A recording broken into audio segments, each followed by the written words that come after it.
tikulandireni masana pa 3 May mchaka chimenechi cha 2025. It's a match day live pakati pa timu imene ya Malawi the Flames komanso South Africa the Bafana kulimbira na malo kumene ndi ku CHAN 2025 mpikisano umene ukhala kuchitika maiko a Uganda, Kenya komanso Tanzania kuchokera pa Bingu National Stadium. Kuda amene akhale katswiri kamene apambane masewera mtsiku la lero ndi ndani. Malawi ngati ingapambane masewera ndi ikhale kuti azigulira malo kupita kumeneko ku CHAN 2025. Kodi zikhale zikuyenda motani. Tikumana ndi South Africa nayigonjetsa ndikalekale 2003 kotsiriza kamene timu imene ya Malawi inagonjetsa timu imene ya South Africa pamene pakhale pa Kamuzu Stadium chigoli cha Patrick General Mabedi.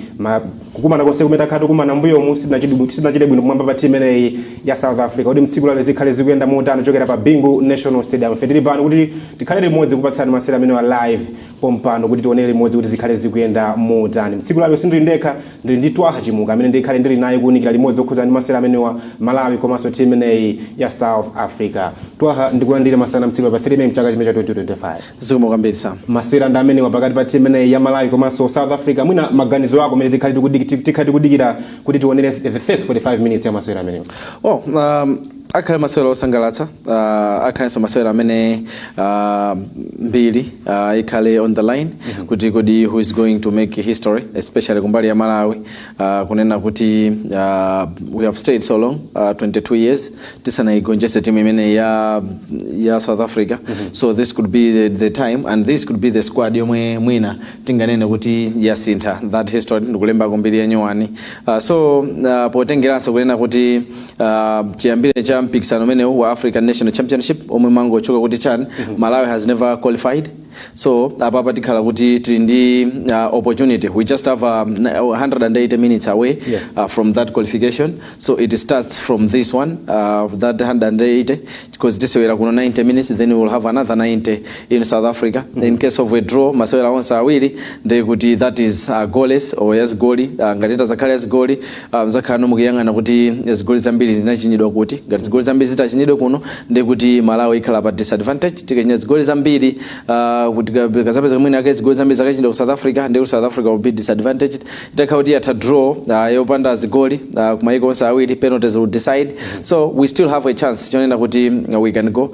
Tikakumbukira bwino Malawi together with some other countries, 5 of them including South Africa and Comoros and was it Zimbabwe and Egypt, ananena kunena kuti ifeyo sitipita. Then afterwards ananena I think now we have the chance yoti titaupanga now mipikisano yoti we can qualify kutipitako. That's when kuna abwela group yona okay now iniyo musani mukhale pa qualifying round aminata pambane and aminata apitirire, and that's when Malawi was drawn against Comoros umwe tinapambana masewera onse awiri.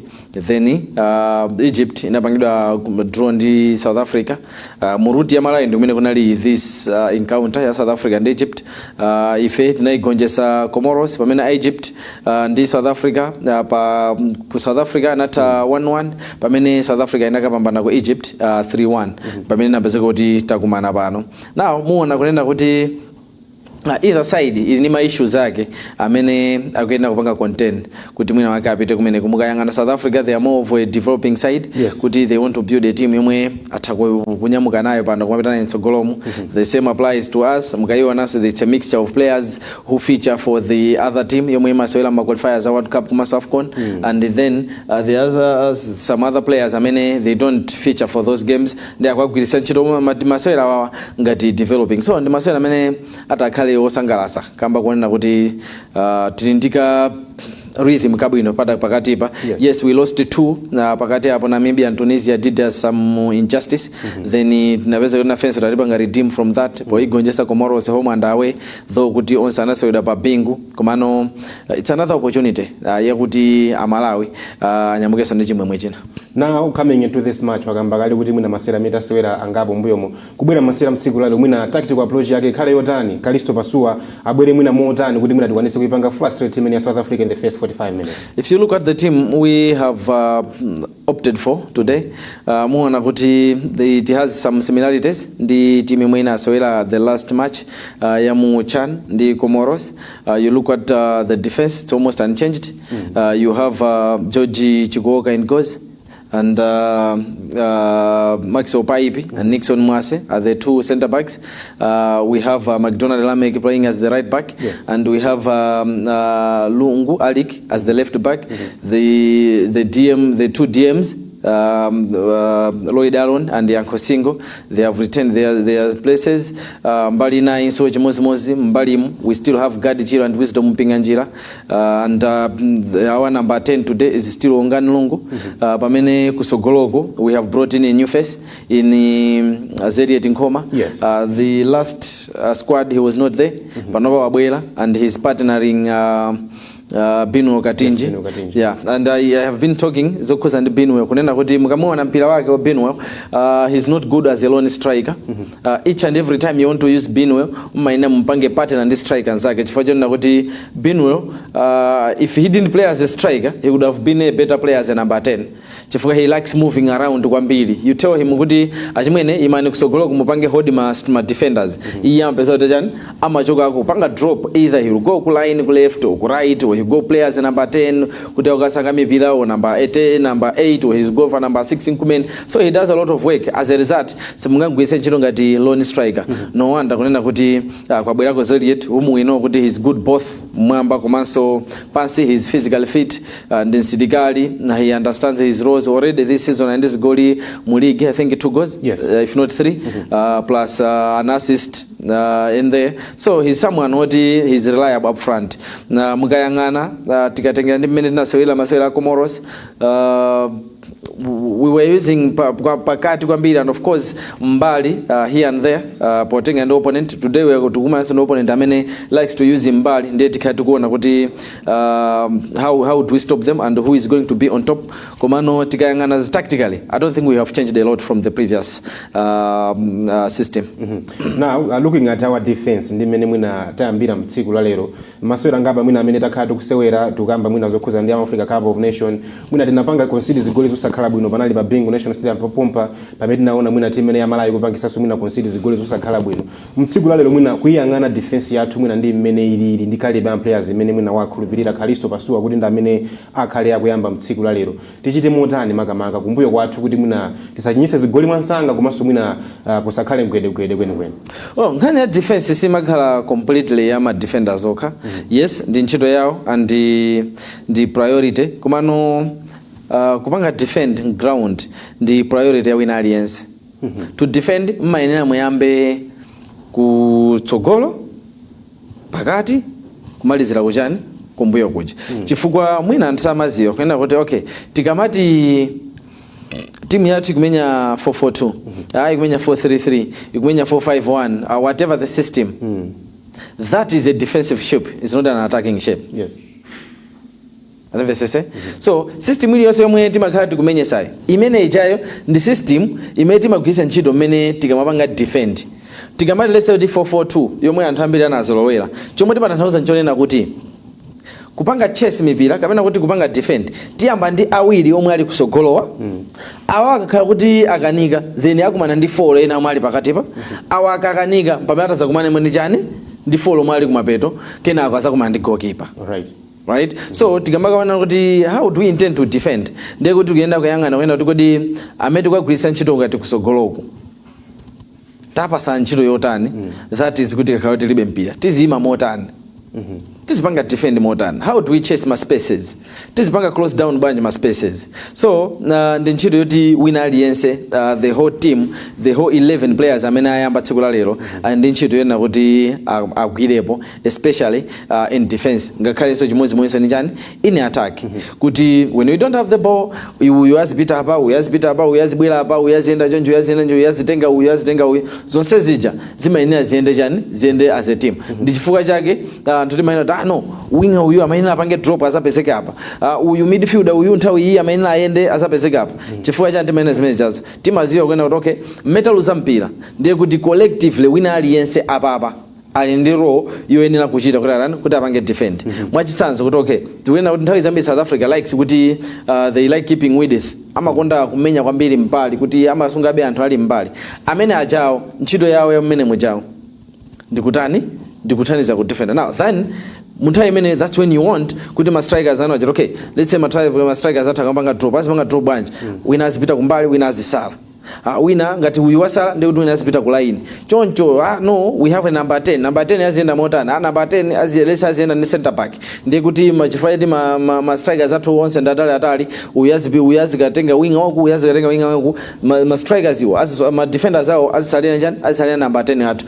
That is how you collectively work on kupanga defend. So I believe when kuti mukayangana Wisdom ndi mmodzi mwa amene sometimes can play as a wing back, left wing back.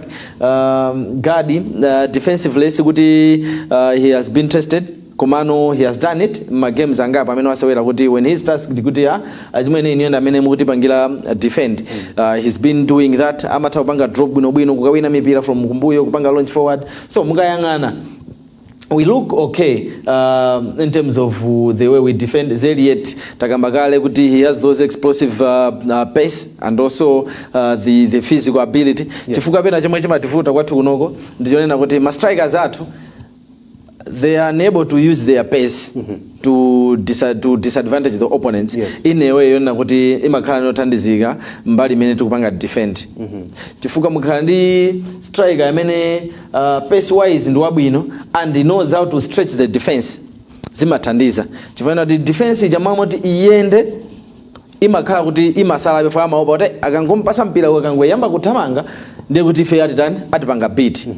So zimeja zimakhala zofunikira. So I believe kunena kuti defensively this whole squad igwira ntchito yopanga defend. Na mwina mwansanga tikayangana timu ya South Africa imoneka timu yonena kuti mwina imagwirisa kwambiri ntchito mbali. Of course they don't have their key players mtsiku lalo mwina mulibe amene amadalira kwambiri kumano ukayangana kwambiri South Africa imakonda kugwirisa ntchito mbali. Mtsiku lalo mwina ukayangana South Africa ili bwino patipo ndi Malawi mwina nkuvutika ngati ngavutike ndi patipo makamaka kuti timu ndi timu ya South Africa. Okay, the South Africa side yomwe it's not the team yomwe anthu amayiganizira kuti ibwera. Ndanena kale kunena kuti if you look at South Africa ndi team imene imakhala ndi ma teams angapo chifukwa chonena kuti nthawi zambiri iyowa amakhala ndi ma competitions ochuluka. Komanso it's a developed country tikunena chilungamo chake. Ena amati it's a European country lost in Africa. Kambaka we look at the development menality, it's a country that is well developed ku Africa kunoko. So chifukwa they have a lot of exposure, they have a lot of infrastructure. So alindiwo sewera ambiri amene iwo amaona kuti they can work with kuti apange national team. So it's not the team yomwe mukuyembekeza kuti inapita ku AFCON. Yes. No. Squad manager yonse ija amaitan aisiya apate ngano sewera amene ali under 23 under 20 and so njonje apange develop even the coach. It's not the Hugo Bros amete kuntani amete kunziwa amene abwana no abwesa coach amene amapanga coach the under 23 and the under 21 side njonga chona kuti he develops my player akapanga develop uko akapya uko mbamene azipitana kuchani kuntunda coach you expected kuti kukhala jina Helompo Kekana jina Ronwe Williams in goals and company. No. So this is just a team if you just have to go and say okay we are facing a team it's good defense titanini 10 kumane naye. So it's a team that plays more of a unit simadalira ma individual. Of course here and there some individual brilliance komano sikuti unganene kuti no wakuti you can explicitly single out someone. No, the team imene yangokhala kuti imayenda ngati team. All right. Yeah. So mwina chakumapeto kweni tisana yambe mwina chigawo chimene chichoyamba tinene kuti tisewera timene ya South Africa pene pa Bingu National Stadium and of course tikaseweraso mundime yachibwereza kumene ku South Africa. Mwina ukuona kuti akutsogolo likhale lotani mene tizikakumana ndi timene ya South Africa mwina mansanga tisana yambe and of course ndifune prediction yako for the first 45 minutes. Atsogola athu litengera kule tisewera motani because we win this one ndiye kuti popita ku South Africa tipitano ndi different mentality. We lose this one kupita South Africa tipita some different mentality. All right. We draw here tipita some ndi different mentality. So kwenda kuti tsogola tikhala otani normally tsogola tulitengera kwenda kuti masewera awawa ayenda motani komanso zitengeranso kwenda kuti ifeyo from these matches let's say katapambana kasetinapambane tikhala nkhani yozifunsa kuti kodi okay what have we benefited. Alright. Titagonja still there are some other benefits. Takhaso kuti tapambana still there are some other benefits. So it is going to be a matter of those benefits kuzitenga ndi kuzigwisa ntchito as we move forward. Muna for some seconds your prediction for the first 45 minutes. I'll leave it maybe tionekaye kuti tisewera motani. Chabwino kumeneko kuyankhula kwa Twaha Chimuga amene ndili naye mstudio muno kunikira zokhuza na masewera amene wapakati pa timu ineyi ya Malawi the Flames komanso timu ineyi ya South Africa the Bafana. Ine ndi Sambanda Junior tikuperekeni kwa zathu amene ali mu commentary box tikumaneso pa half time analysis tione kuti zikhali zikuyenda motani. Enjoy the first 45 minutes.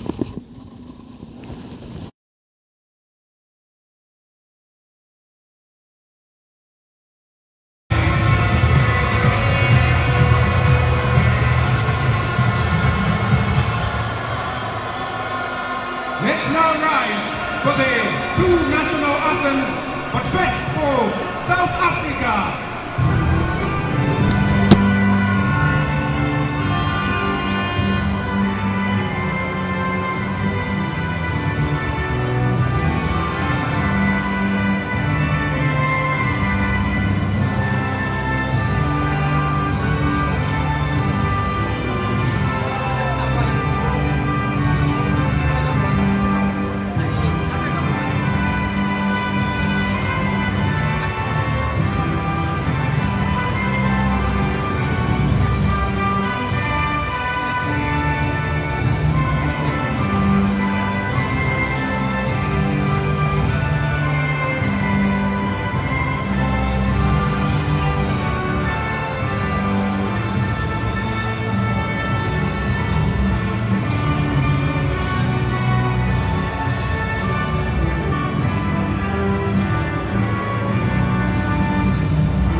A lovely good afternoon to you. Welcome to Bingu National Stadium in Lilongwe, where Malawi's Flames will be taking on South Africa's Bafana Bafana. It's a very important game for both teams. Malawi are at home and Bafana Bafana are away. And this afternoon, the Flames are in red and black, while Bafana Bafana are in orange. We must expect a mouth-watering encounter, considering that this is the first time for Bafana Bafana to come here at Bingu National Stadium. Bingu National Stadium was opened on 28th January 2017. Since then, Bafana Bafana has never been here at Bingu National Stadium, so we must anticipate a mouth-watering encounter between these two countries. This afternoon, you are with me, Hanke Shintengo, and I'm not alone in the commentary box. I have my colleague Tadala Manda, but before we start everything, line up for Malawi on goal today. We have George Chikooka wearing jersey number 1, jersey number 2 is McDonald Lamek, 6 is Lloyd Allen, jersey number 11 Binio Katinj, 13 is Elliot Nkoma, while Wongani Lungu is wearing jersey number 19 this afternoon. That's the lineup for Malawi. The Flames led by Kalisto Pasua all the way from Zimbabwe. The former Zimbabwe Warriors is in charge of Malawi's Flames this afternoon. While South Africa this afternoon on goals, they have Mondri Mposo, while jersey number 2 is Kigan Jonas, while jersey number 4 is Yandisa Mfolose, jersey number 15 is Levi Mashaine, while jersey number 21 is Adene McCarthy. The Flames this afternoon is led by Max Opai from Silver Strikers, while Bafana Bafana this afternoon is being captained by Ishmael Ngwenyama all the way from Amazulu, and our referee this afternoon is Numbi Kibongo, while he will be assisted by Nabina Sebetu. Second assistant referee this afternoon is Rioni Kikumbi, while fourth official is Jean Kabangu. All of them are coming from Democratic Republic of Congo. That's the lineup for South Africa. Bafana Bafana this afternoon led by Morefi Nteki, who is the former coach of Kaizer Chiefs, who are also in action this afternoon up against Orlando Pirates in the Soweto Derby. Anytime from now, we are going to have a minute of silence. We are going to have a minute of silence.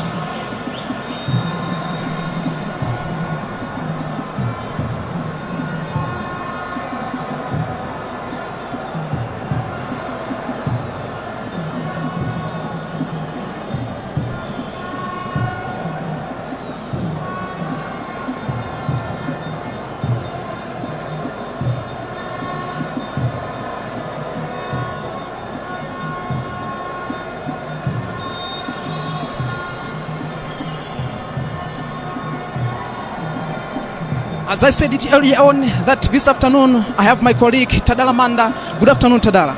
Good afternoon, Hanke. An important match. Both sides, Malawi starting the campaign at home. Maybe they have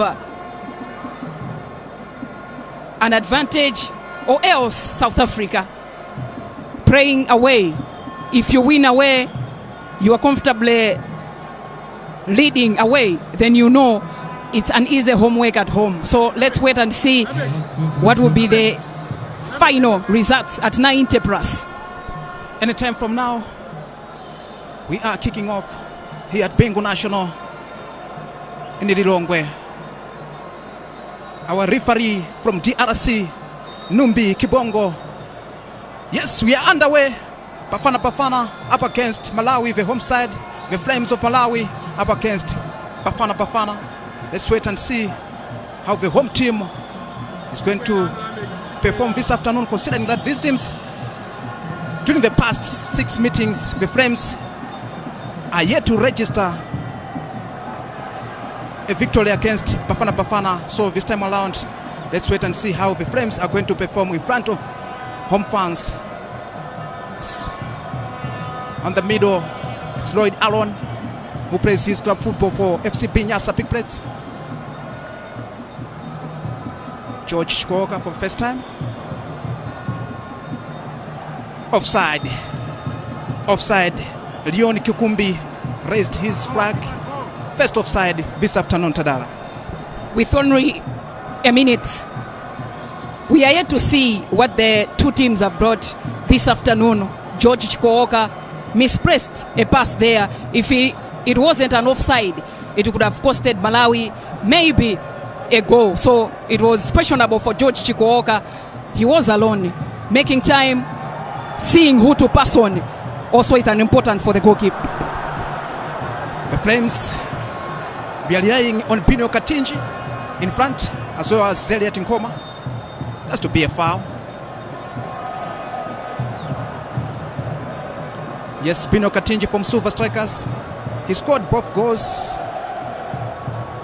He scored 2 goals when the Flames managed to beat Comoros 4-0 on aggregate.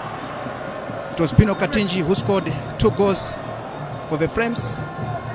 We are yet to see how he's going to perform this afternoon. McDonald Ramek, a regular for the Flames right now, replacing Stanley Sanud.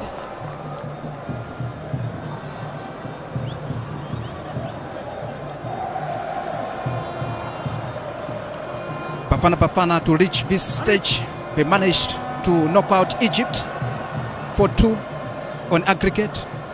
The first game in South Africa ended 1-1, and Bafana managed to get a 3-1 victory away in Cairo, Egypt. Wisdom Mpenganjira to Zeriat Nkoma. Wisdom Mpenganjira. It's now Bafana trying to build from the back. Well composed at the back. Unfortunately, very clever there.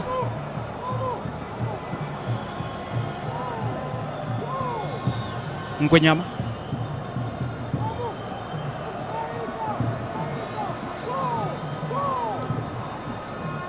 They are composed at the back. Seems like they want to start play from the back. They know the Flames are using 3 strikers this afternoon.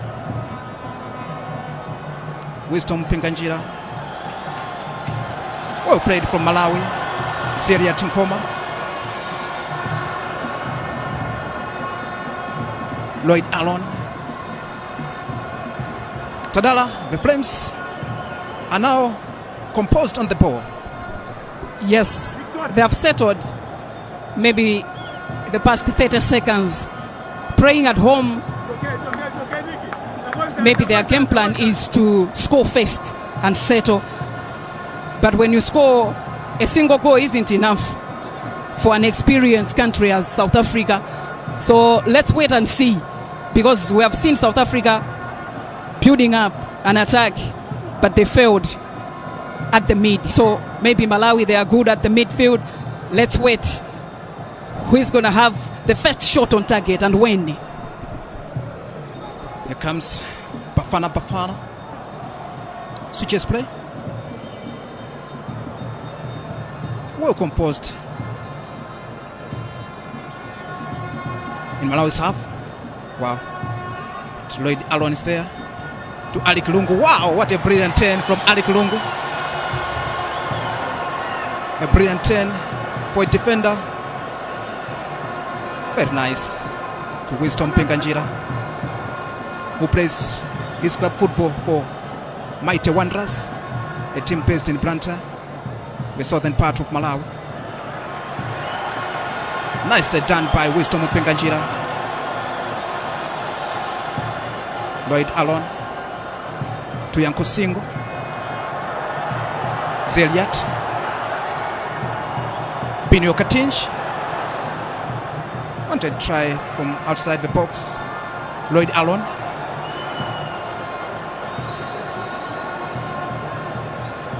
Five minutes has gone. Both teams are knocking on the door, but we are yet to see a shot on target.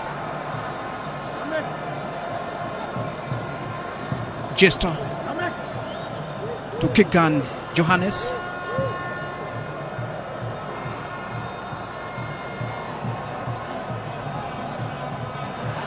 Brilliant defending by Nixon Mase of Silver Strikers, the defending champions of TNM Super League. Nixon Mase, former of Sivo Sporting Club, a team based in Lilongwe, the capital city of Malawi.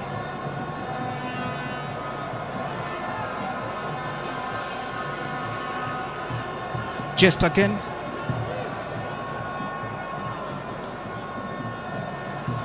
Switches the ball. That's too much. It will be a goal kick for Malawi.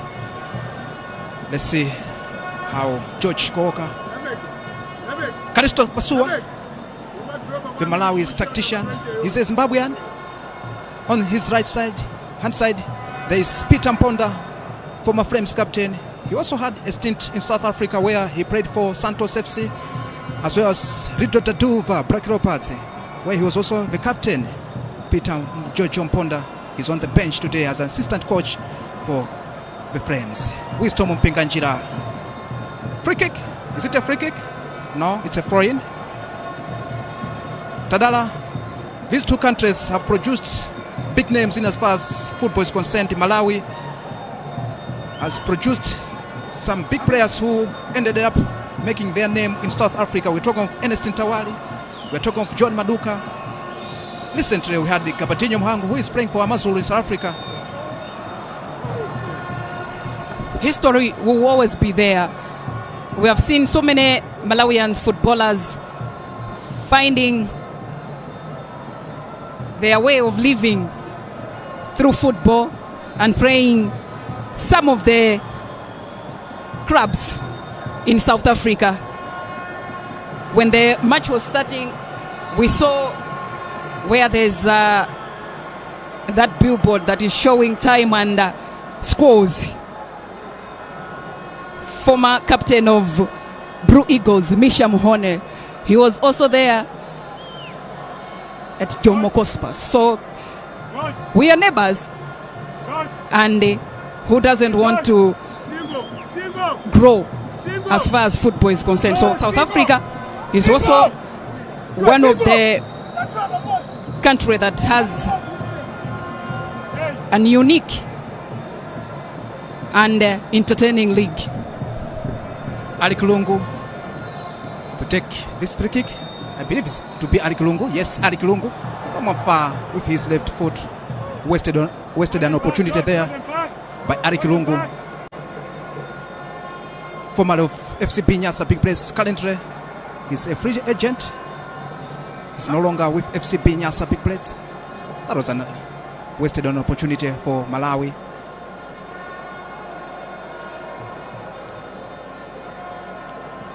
The captain, the big man, Ngwenyama, he's huge, well composed at the back.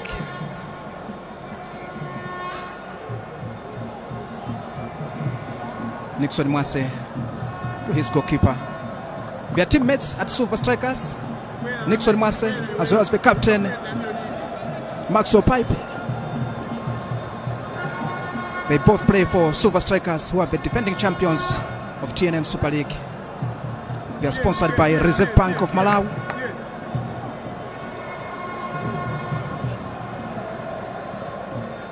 Yanko Singo, Binyo Katinch, a throw in. Miscommunication there between Katinch and Lamek. Jester now to the captain, Ngwenyama. Tries to switch the ball to Farah, right hand side, but it's a throw in for Malawi. Wisdom Pingajira.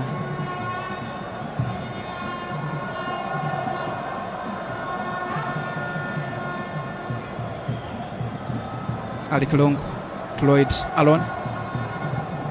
Lloyd Alon is also a regular for the Flames, as well as Ali Kulungu. He's also a regular for the Flames. Karisto Pasua, former Zimbabwe Warriors, is now up. He knows the importance of this game.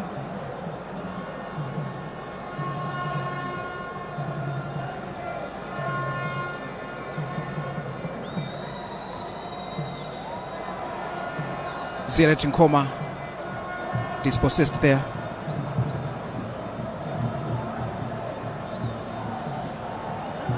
The captain, Pipe.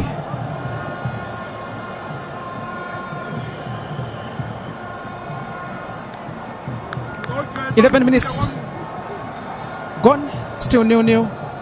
The Flames of Malawi 0, Bafana Bafana of South Africa 0, here at Bingu National Stadium. Jester Tungwenyama, the big man from Amazulu FC. He is a teammate to Malawi's international Gabadinho Muhango, one of prolific strikers in as far as Malawian football is concerned. Free kick for Bafana Bafana. He is down.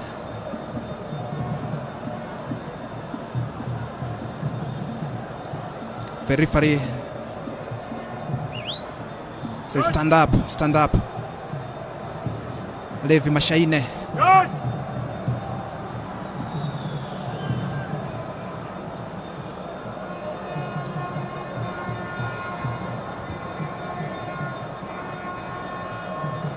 A quick start there.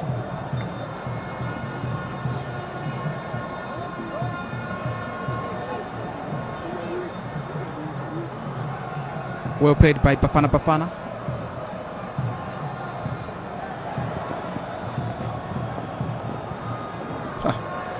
I think Bafana Bafana are now enjoying possession now, considering that they are able to pass the ball inside Malawi's half. Both teams are yet to settle. What I'm trying to say is they are not making clear and proper chances for them to get a goal. So Bafana Bafana, maybe they've got experience in set pieces, of which Malawi needs to avoid. It was a free kick which they tried to be at the box. So we saw Malawi at the back 2 times, Nixon as well as Ali Lungu clearing very well. Now it's Malawi into South Africa's half. Royd Alon. Here comes McDonald Ramek. Nixon Mwase trying to cool things down. The skipper for the Flames, pipe, well played by Bino Katinj. A throw in for Malawi to be taken by McDonald. No, it has to be Mwase.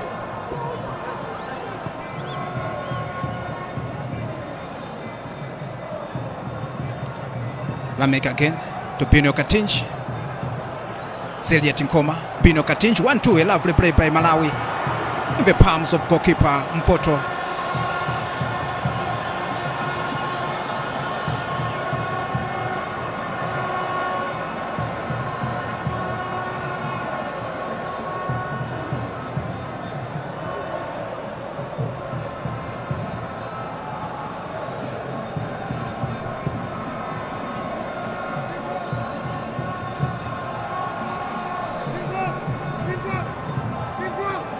Here comes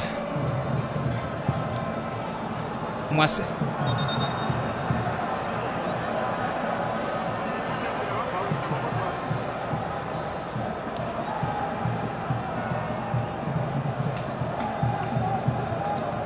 Pipe.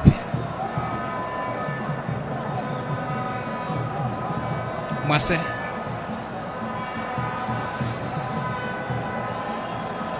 Wisdom Pinganjira. Cleared away, not far, still Wisdom Pinganjira, well played by Wisdom Pinganjira. It's now Bafana Bafana launching a counter-attack.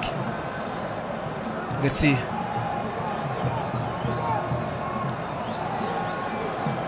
Tadala, I can point out that Wisdom Pinganjira this afternoon, he's enjoying his game. Yes, he's enjoying his game. It's only 3 weeks. They have played 4 games, 3 in the league and 1, it should be 5 then. 3 in the league, 2 in Airtel top 8. But in the league, he has shown that he is capable of scoring goal. Offside, offside. It was Elliot Nkoma. First offside for Malawi this afternoon. Elliot Nkoma plays his club football for Kamuzu Barracks, a military team based in Lilongwe, Malawi's capital.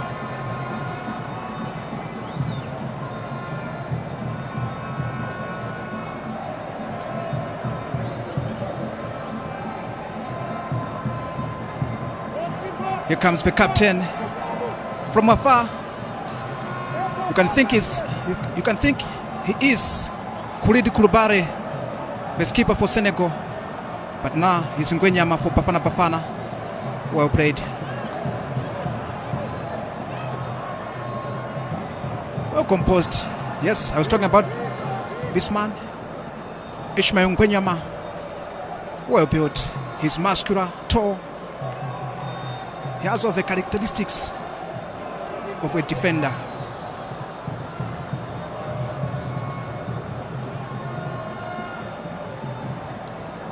What a chance.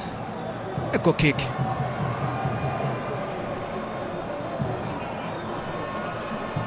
Tadala, so far 17 minutes played. 17 minutes played, Hanke. We are yet to see Malawi maybe finding their way. So too is South Africa. We are yet to see their striking force. They haven't tested George Chikooka for 18 minutes. And Malawian strikers also yet to test Mondri Mpoto. No wonder the coach called a small meeting. It is possible to call some small meeting and say, I did not tell you to be doing these kind of things. Free kick to South Africa. You can tell that the coach for Bafana Bafana, Moli Finseki, is not a happy man this afternoon. A throw-in.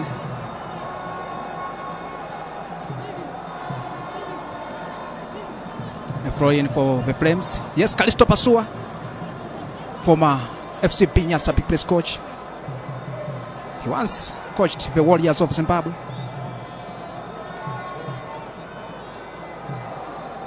I remember back then, Zimbabwe had players like Kama Biriat, Noreji Musona.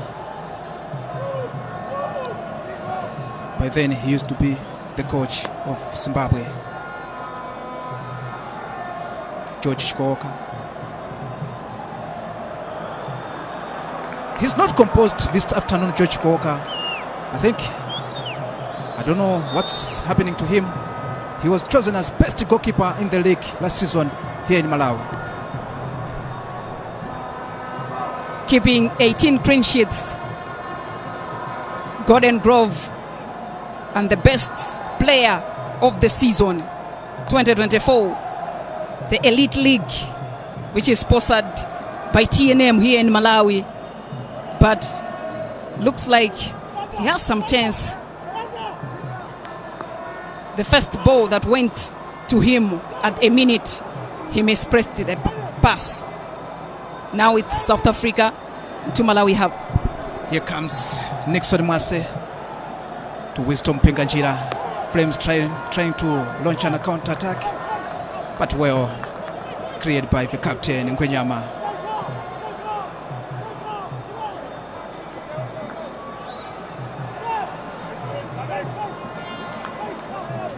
Mondri Mpoto.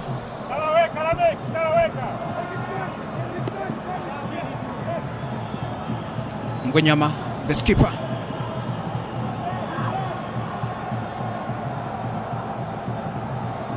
Ali Kulungu is there. Wisdom is calling for the ball.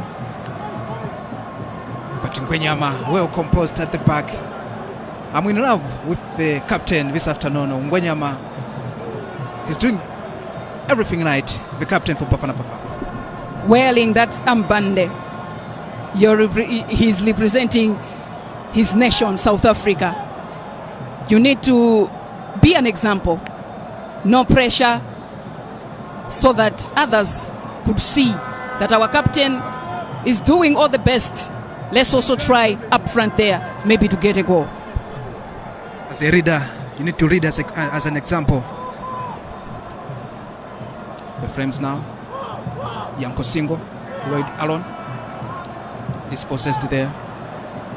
Oh, what a tackle. I'll not be surprised if Yanko Singo gets a yellow card.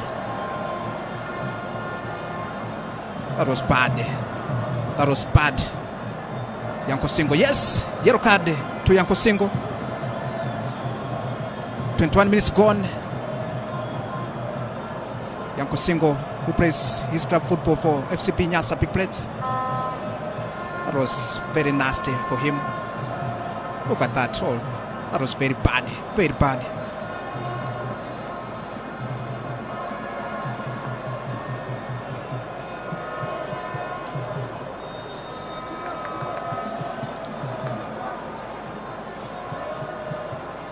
Jester.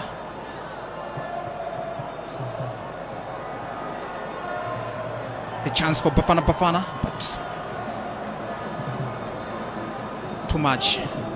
Yes, why the Jester? He's so clever. He can use both feet. The cross was a bit strong. South Africa so far, Hanke, have tried long balls. Maybe they are not good with long balls when they are in the box. 3 times the ball going in the wrong direction. Mwase switches the ball, trying to find Zeliat. Yes, Malawi. Wisdom Mpinganjira. A chance for Malawi in the palms of the goalkeeper, Mondri Mpoto. First attempt for Malawi. It was Wisdom Mpinganjira. What a play for Malawi. What a control from Zeliat Nkoma. Well tapped by Mpoto, the goalkeeper who plays his club football for Royal M in South Africa. Tadala, first attempt for the Flames. You could see that pass from Ali Lungu. Rather, it should be Wongani Lungu. Similar surname. Ali Lungu, Wongani Lungu. They are not related, but it was a beautiful pass for Wongani Lungu, who is also enjoying game time at FCB Nyasa Big Bullets for the past 5 games that FCB Nyasa Big Bullets has played, both in the TNM Super League as well as ARTO Top 8. He knew that if it's going to be a goal, it's for Malawi. So you play as a team. That was a beautiful pass and a nice try from Wisdom Mpinganjira. First shot on target. Malawi coming at 23 minutes. A foul there by Nixon Mwase. Levi Mashaine was fouled there.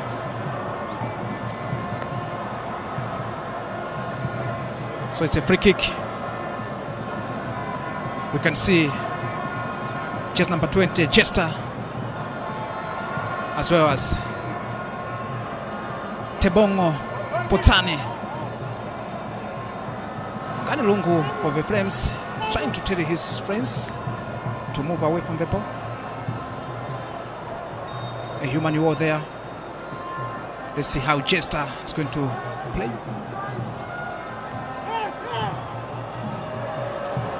Oh, a back pass. It was a header, so easily done by the keeper.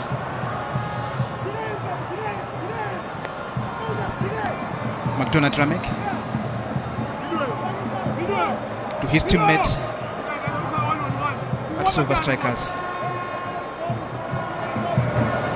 Ali Kilungu to Wisdom Mpinganjira, who is enjoying his game this afternoon.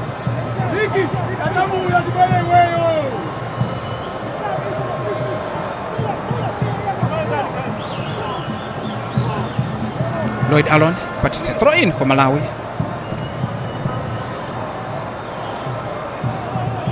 Karisto Pasua is up again He knows the importance of this game. He knows the home fans are eagerly anticipating a victory this afternoon.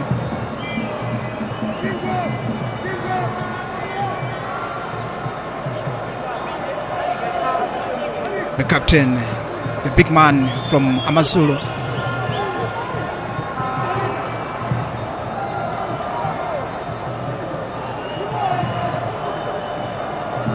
Well played by Bafana, but cleared by the Flames. Lloyd Allen, the Flames trying to build a counter-attack. Wongani Lungu, well played. Wisdom Mpenganjira. Here comes Wisdom. What a 10 by Mpenganjira.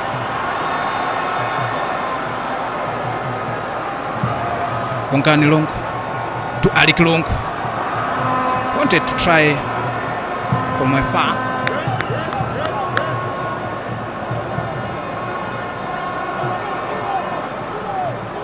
It's Chestono trying to build from the back. Ngonyama straight into the palms of George Chikooka.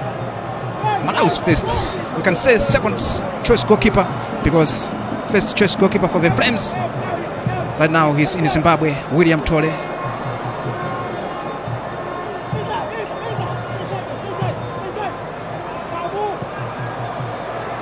Here comes Bino Katinch.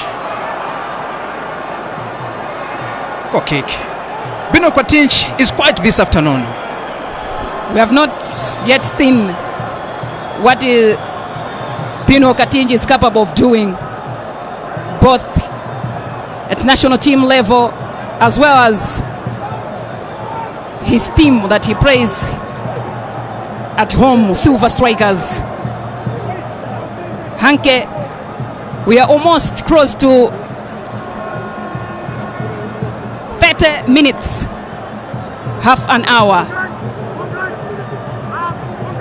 yet we haven't seen a corner kick from both sides. It's a tight match. Very tight indeed, very tight indeed. Here comes the Flames now. He has the space. Wongani Lungu, Bino Katinji is there, as well as Aaron. A chance for Bino Katinji. Yanko Singo.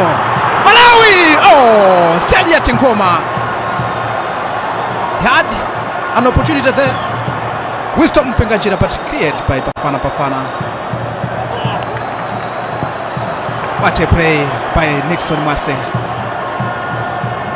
Wisdom Mpenganjira is there. Wow. The Flames now getting momentum.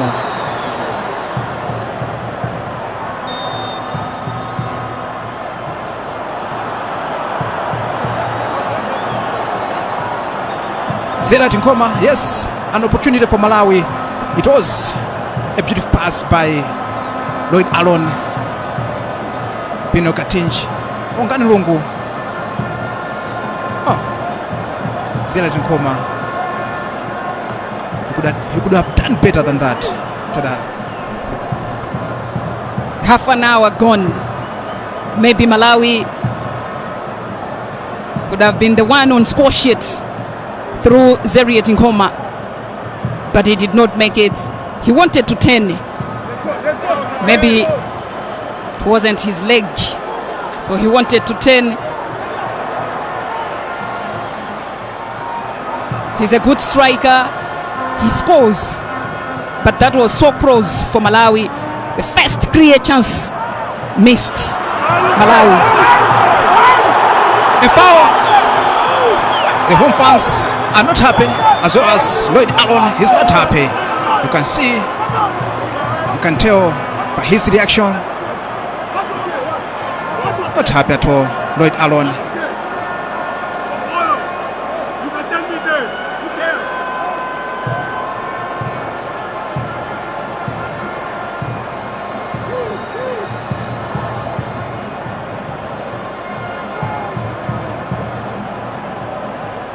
Ngonyama, the goalkeeper for Bafana Bafana.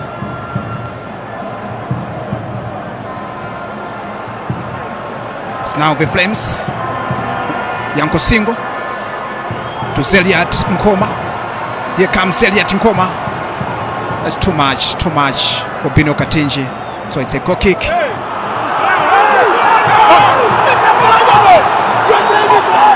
The home fans are not happy. They thought it was a corner, but no. Peter Mponda not happy at all. Former Break Ropers captain, not happy at all. Assistant coach to Kalisto Pasua. Let's see what happened there. I don't think it was a corner. Anyway, it's Bafana now.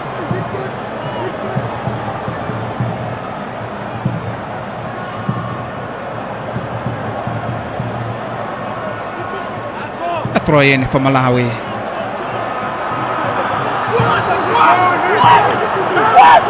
Tadala. Oh. The Flames technical panel is not happy at all. They are not happy. What's going on? Peter Mponda, Simplex Ntala, as well as Richard Mansa. They are not happy with the way Mr. Nubi Kibongo is handling the match. So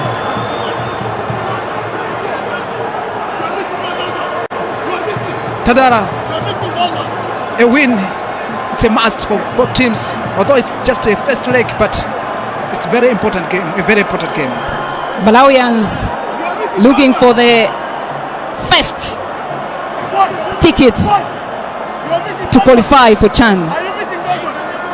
So this is the first step, but also technical panel need to control their tempers, because whatever the boys that are playing see at the bench, it has also an impact. So Malawi at home, they need a win. So too is South Africa. If they win, they will just go at home and look at the mistakes and convert. So let's wait and see. We are close to 35 minutes, no goals. He's enjoying his game. One of the fans here at Bingu National Stadium waving the Malawi flag there, enjoying the game here at Bingu National in Lilongwe, where the Flames of Malawi are taking on Bafana Bafana of South Africa.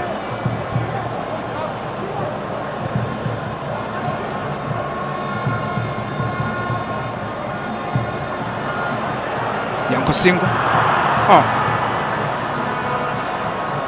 Lloyd Allen. Lamek. Binio Katinj. What a dame by Lamek. Binio Katinj.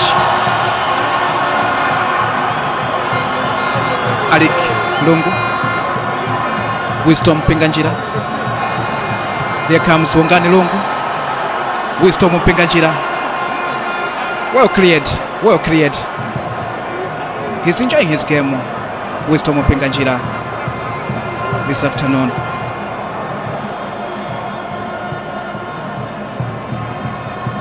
Wongani Lungu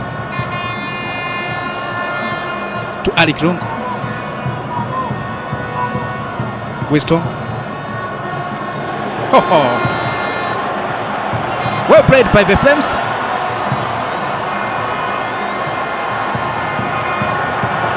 Here comes McDonald Ramek, but it's just too much. Tadala, 10 minutes before the half time. Coach Nketsi is not happy with the way his boys are performing this afternoon. So too is Kalisto Pasua. Little by little, maybe we'll go to halftime without seeing any goal this afternoon. We might see a goal. Both sides are still pressurizing to get a goal. Malawi, the past 5 minutes, they have dominated the game, managing to create chances, but just lacking that final touch to make it a goal. We saw that shot by Wisdom Mpinganjila, as well as that 10 by Zeriet Nkoma. Yanko Singo is already booked. The very first caution, very first yellow card of the match. It was Yanko Singo at 22 minutes. Needs to be careful. Praying one man down. It's another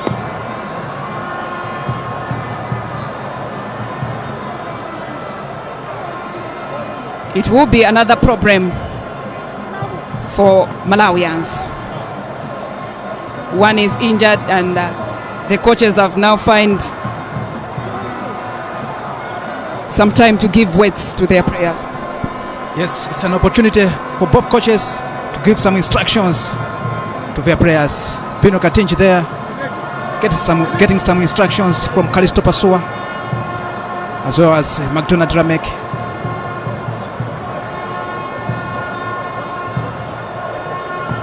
It's not that serious injury for Tebongo Patane. Play will resume shortly.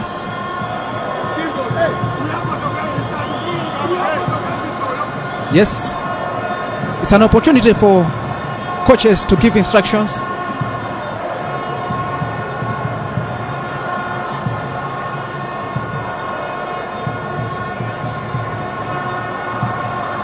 Yanko Singo has to be careful. Some of the local fans there enjoying the match from the stands. From here at Bingu National Stadium, located in Malawi's capital, Lilongwe, built from 2015, and it was opened 2 years later by the former president of the Republic of Malawi.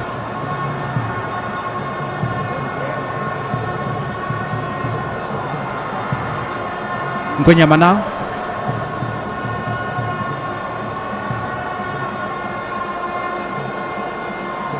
Bafana this afternoon, they're able to exchange some passes, although they are lacking the killer punch to open the Flames' defense. Otherwise, they are able to pass the ball. It's too much. It's a goal kick. Tadala, I said earlier on that Bafana are able to exchange some passes, but the challenge is to open and to unlock the Flames defense, which is being marshaled by Maxwell Pipe as well as Mwase. Nixon Mwase, Maxwell Pipe, Alec Lungo doing a great job defense of Malawi to make it the very first corner coming at 40 minutes.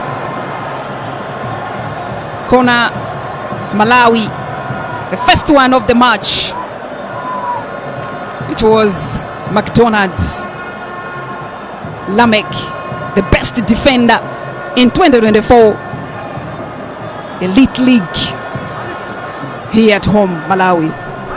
A corner to be taken by Wisdom Mpinganjila.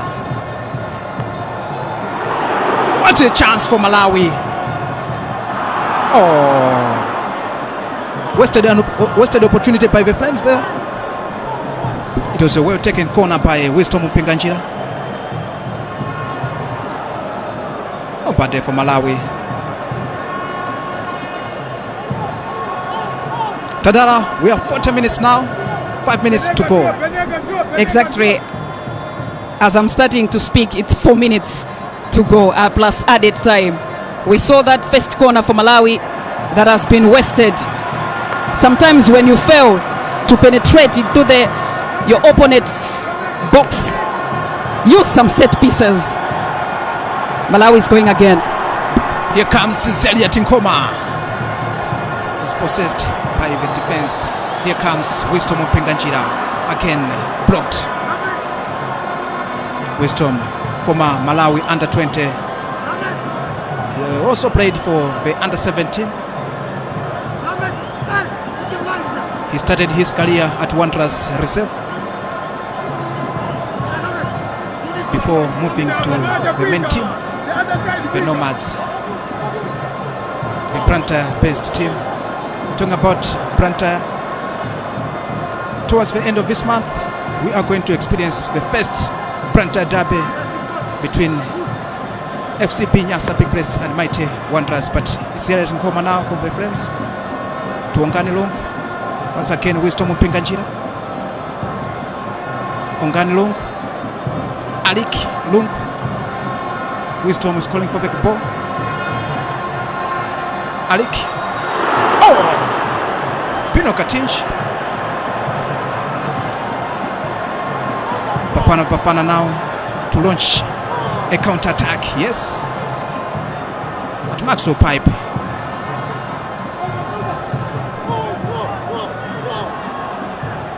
Lamek. Oh, it's a chance for Bafana. Is it a goal kick? Yes, a goal kick. Losing concentration there from McDonald Lamek. Communication matters. A defender, goalkeeper, you always need to communicate. When is it the last time that the goalkeeper should say to his defenders that leave the ball, or else when is it the last time to release the ball to the defender? If you check well, it wasn't McDonald's Lamek fault. First of all, George Chikuoka passed the ball. McDonald managed to cover it, but the final pass now was a danger for Malawi. Again, Wisdom Mpenganjira. Wisdom to Ongani Long. Lloyd Allen to Ongani. Wisdom is calling for the ball. Yes, it's now Wisdom Mpenganjira. A cross inside. An inviting one. Pino Katinch. Here comes Pino Katinch. Ongani Long. McDonald Ramek, well policed by Bafana. They are in numbers. They are defending in numbers this afternoon. You can see all of them. They are in their half right now. Offside again. Game management matters. This is for the qualifications. So the one who loses this afternoon, it can be a disadvantage. We never know what the result would be on the 11th of May in South Africa. So Malawi trying. South Africa, maybe they have just managed the game that if we don't score, don't allow them to score. Anytime from now, Jean Kabang, who is the fourth official this afternoon, is going to show us as how much time has been added. My goodness, Wisdom Mpenganjira enjoying his game this afternoon. He's able to control the game. He's able to move with the ball as well as to defend. Wisdom Mpenganjira. Just a minute which has been added this afternoon here at Bengu National Stadium. Let's see.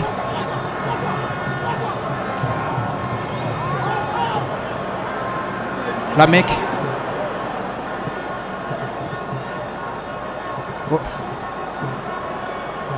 Not cleared. It's Bafana now. So clever. Is it a corner? Yes. The first corner for Bafana. He's not happy. Nixon Mwase. Let's see how the Flames are going to defend this corner, because most painful goals are scored towards the end of the game. Let's see how the Flames are going to defend this corner, which will be taken by Josta. The referee says let's play. He's all eyes in the box. Pino Katinch trying to add numbers for the Flames. What a corner.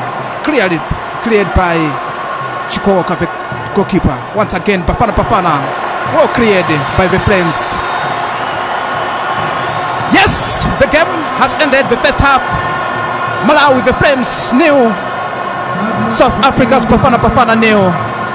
Tadala Manda, what's your overall impression of the game in the first half?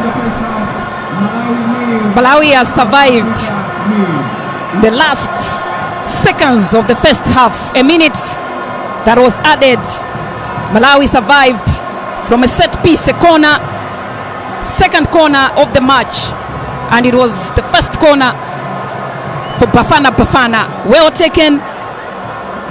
Chikoka managed to parry it away. It was again into the box. Create 0-0, an entertaining match towards the end of the first half.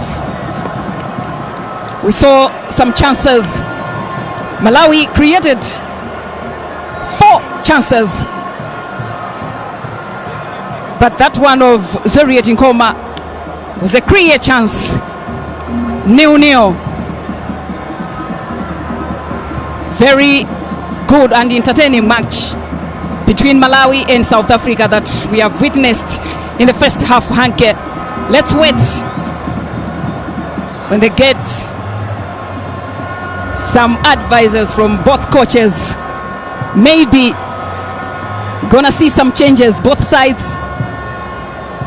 Malawi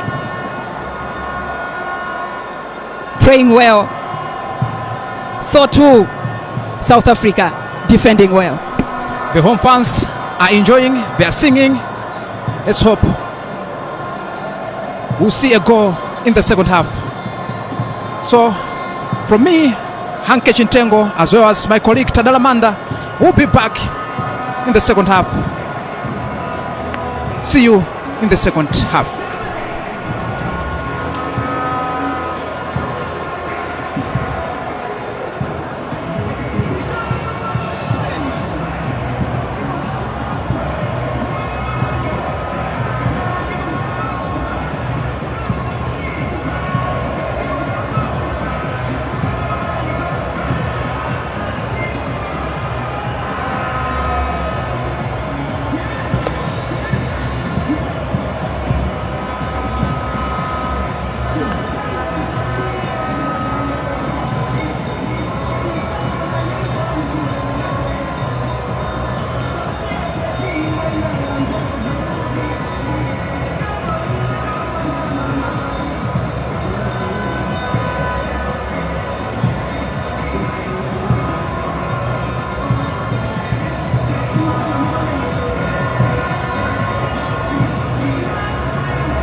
Flames komanso timu imene ya South Africa Bafana. First 45 minutes zatera kufananisa mphamvu timu imene ya Malawi 0 komanso timu imene ya South Africa 0. Ndili titwaha chimukane Sambanda Junior amene tili limodzi kunikira za masera amene wapompano kuti tione kuti zikhale zikuyenda motani. Ndi twaha taona first 45 minutes mwina sitingaloze mwina zazikulu kweni kuti mwina zachitika in the first 45 minutes. Kumano maybe your thoughts about the first 45 minutes.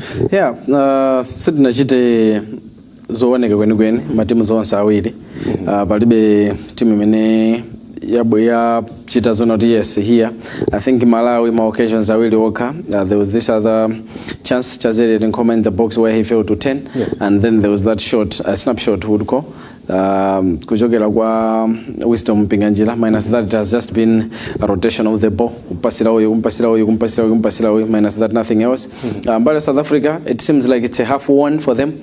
The first 45 minutes kwa iwo kumaso ugaona maswera iwo ndamena kuna kuti titaona kuti apambana from the very 45 minutes chifukwa tactically they knew what they were doing and they have just executed that plan yemwe anabwera naye mugaona they wanted to catch us on a counter kuti azipanga launch mipira at the same time frustrating us kuti atipase mpato kuti zitakupasirana mpira matimu ambiri kama kumandi Malawi amaziwa kuti Malawi knows how to pass the ball. Yes. Hima pasirana bwino kumano their main issue is scoring and kupanga amakandika kupanga defend especially my dying minutes our game mutati muone kwenda kwa Saudi kudominate then itango fika the last 5 minutes in the South Africa yambano kukweza tempo they started to dominate us muzochitika they started coming in pangono we saw them winning their first corner subsequent the second one also within my minutes oyandikana so muona kwenda kuti tactically to them first half wende kuti ayiwina chifukwa they didn't come mugaona from the word go sana bwele kuti apange exert a lot of pressure anabwera kuti atiwerenge atione kuti usera motani then second half abwera ndi plan ina however to us we have done good chifukwa chona kuti we have shown the intent kuti we can attack and we can go kutsogolo kwao ongani lungu Wisdom Mpinganjira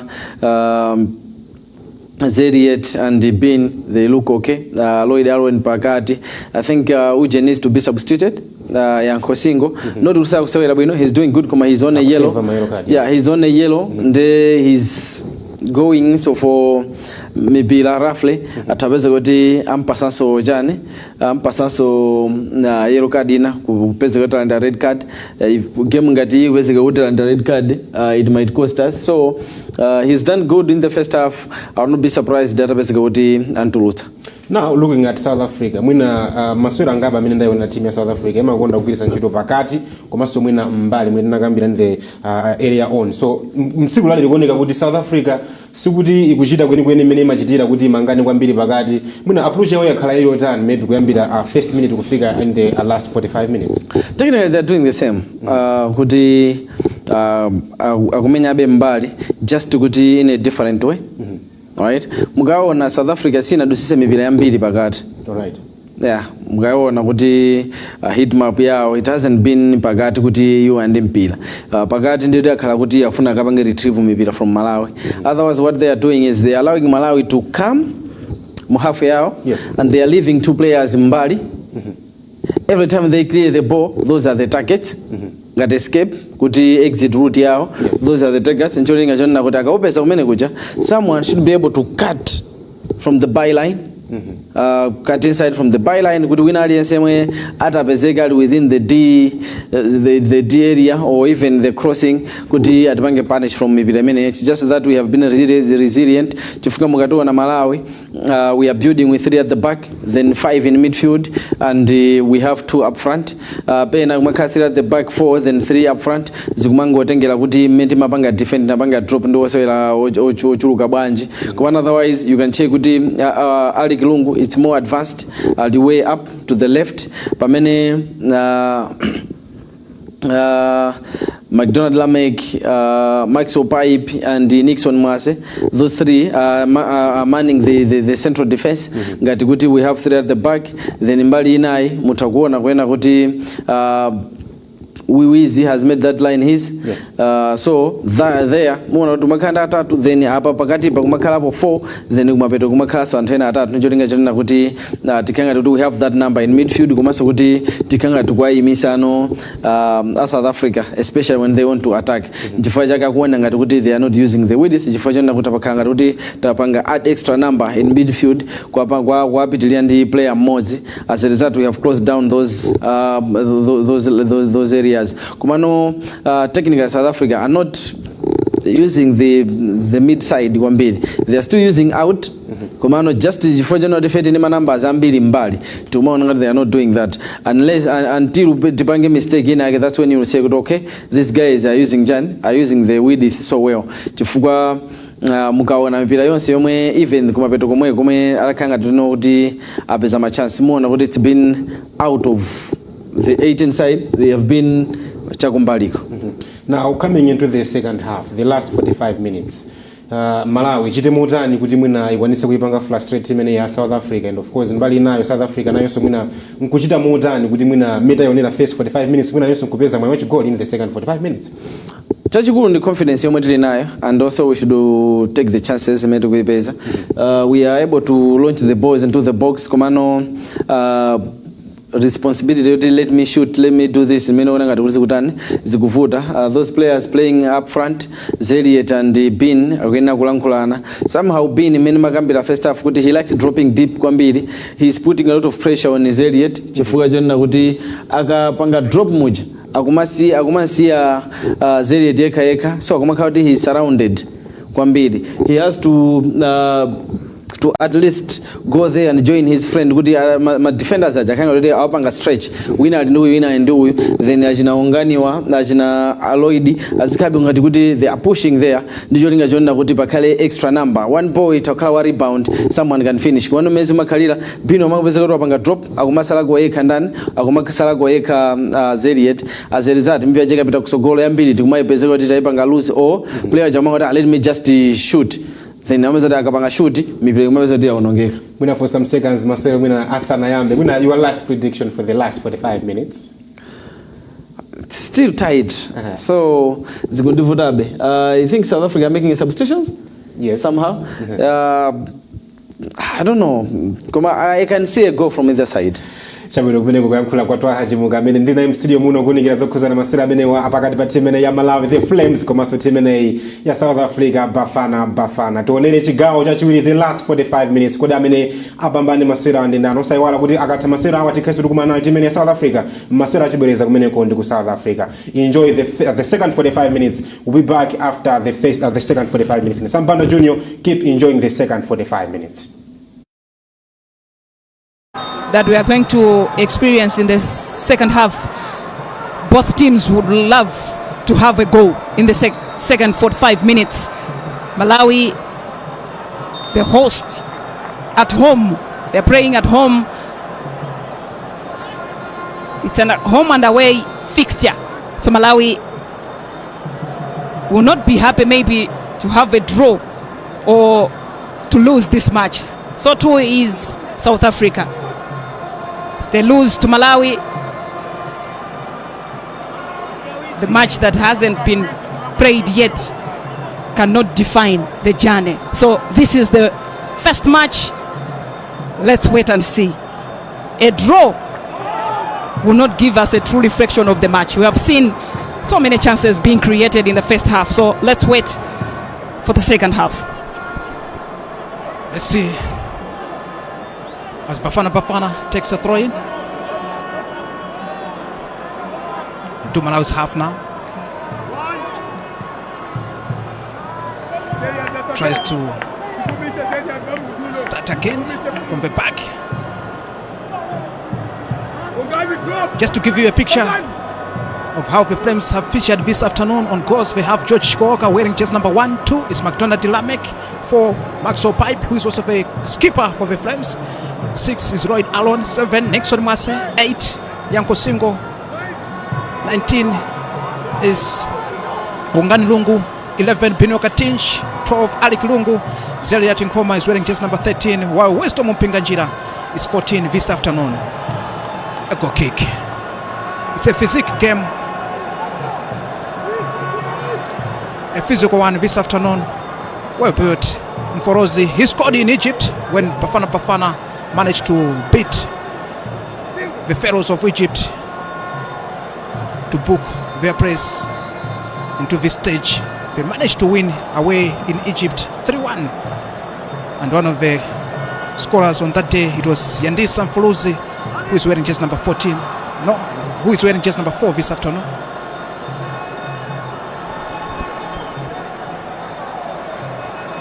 Malawi, well composed at the back, so disciplined. They are yet to concede in this tournament. Here comes Elliot Pino. Wisdom to Katinji now.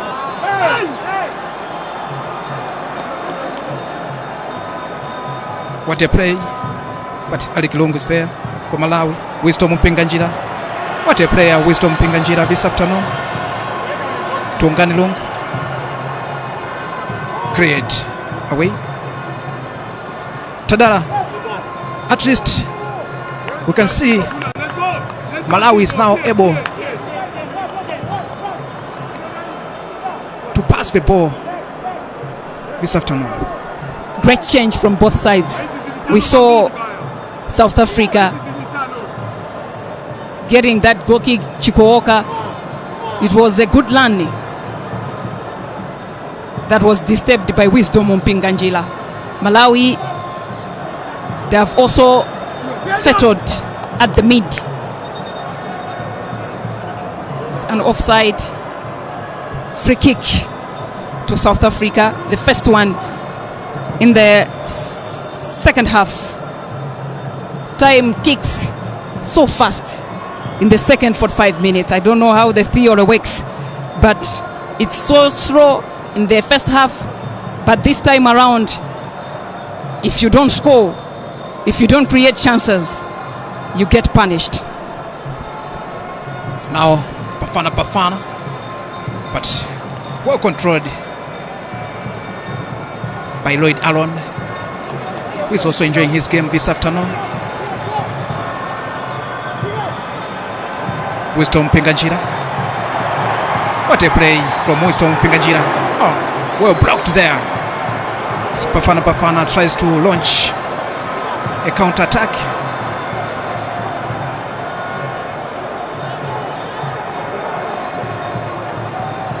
Well policed by the Flames. Once again, Lloyd Allen.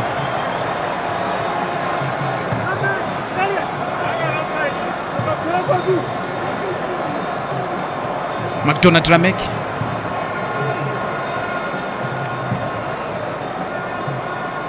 To the captain of the side.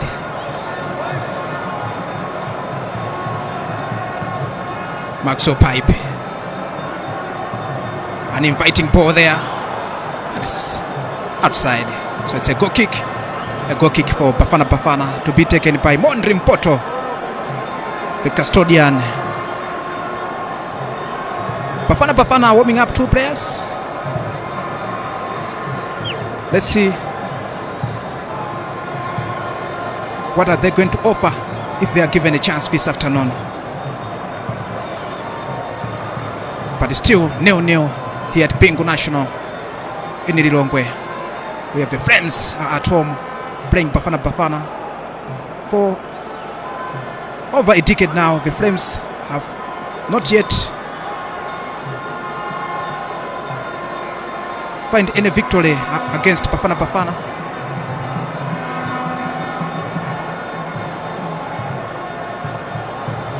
The last victory for the Flames against Bafana was some 24 years ago.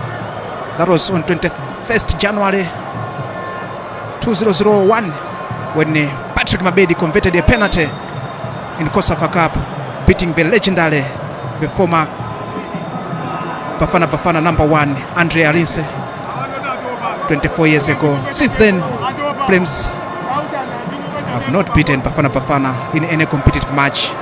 So we are yet to see what they are going to do, especially today. They are playing at home here at Bengu National Stadium. Tadala, more than 2 decades since Malawi won against Bafana Bafana. It's been years, it's been long. But when we calculate the games that both teams have played, it's less than 10. So you could see it's been decades, but they don't meet more often. The last time they met, it was in 2023, 16 July, COSAFA semi-finals. Malawi were booted out through penalties. Christopher Kumwembe missed his penalty. That was at COSAFA 2023. Malawi managed to finish with the 3rd place. So today it's another history that is going to be written. Who is gonna have the first win? Maybe is the continuation of winning ways for South Africa, or else Malawi will register a victory this afternoon. Here comes Bafana Bafana. Well, policed by Mwase. They're in numbers now at the back of the Flames. Cleared away. Not so far.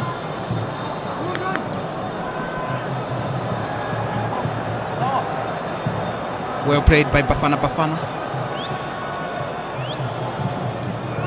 1-2 passes at the back. Here comes Zelia Chinkoma. The referee says play on. So it's now Mpoto.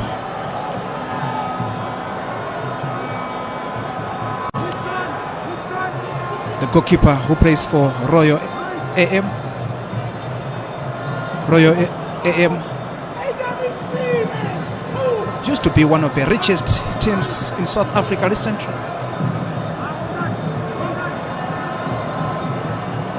Some years back, we had our own John Maduka, former Flames captain John Maduka. He's still in South Africa right now. Here comes the Flames, Bino Katenji. But the ball's too much.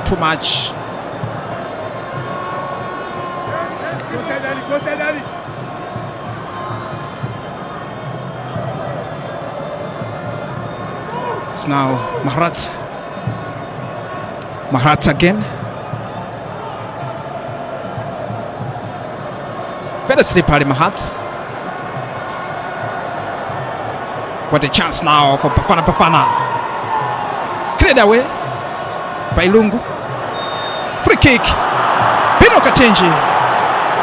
They are not happy. The South African bench is not happy.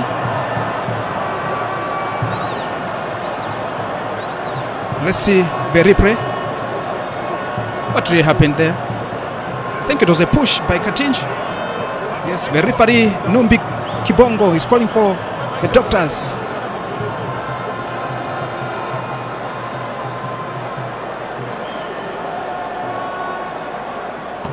He's in pain, you can see. I think the landing wasn't so good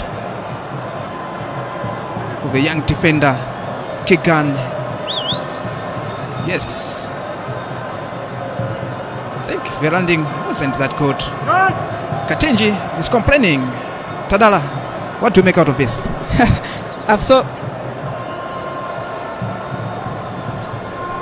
I think there was no any tackle between Katenji and the one down, Kigan. So maybe South Africans wanted Katenji to be questioned. But let's have a look, no? a clever one, maybe using a handy. Yes, we have seen the Flames are warming up 4 players. Let's see This is the fastest free kick, but a wasted opportunity there. We wanted to play it fast. Anytime from now, South Africa also be making substitution. We are seeing 2 players who confirm shortly.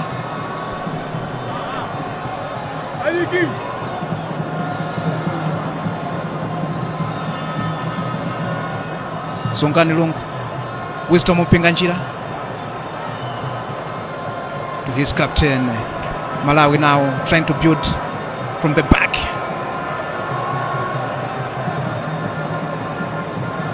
Lungu.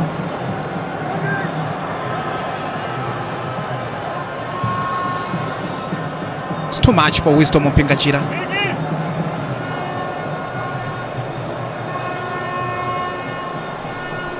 Yes, we can see Gachirwa wearing just number 10.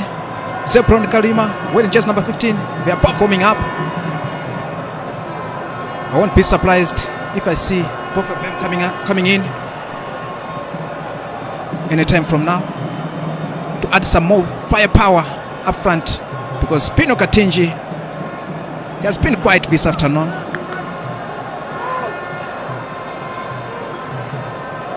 Ali Kulong, he's so calm at the back. Ali Kulong, so confident. He's a youngster, but he's so composed at the back. Here comes Yanko Singo, who is already booked. He has to be very careful this afternoon. Free kick for Malawi.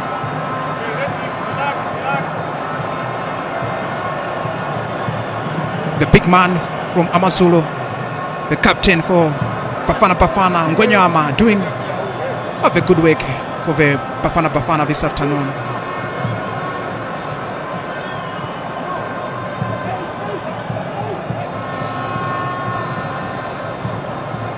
Here comes Mwase, switches the ball to the left hand side where Wisdom Mpinganjira is operating now. Cleared away by Ngwenyama for a throw in for the Flames of Malawi. Ngwenyama Soto is doing his work nicely this afternoon. Lloyd Allen, who is playing deep for the Flames this afternoon. An opportunity for Malawi. Wisdom Mpinganjira. Oh! It was a chance for Malawi, but I think Bino Katinji could have done better than that. But still, 0-0. 60 minutes gone. The Flames of Malawi 0, South Africa 0. Tadala, a golden opportunity for Malawi, but Bino Katinji, I think he didn't anticipate that ball. Missed a clear chance for Malawi. Bino Katinji.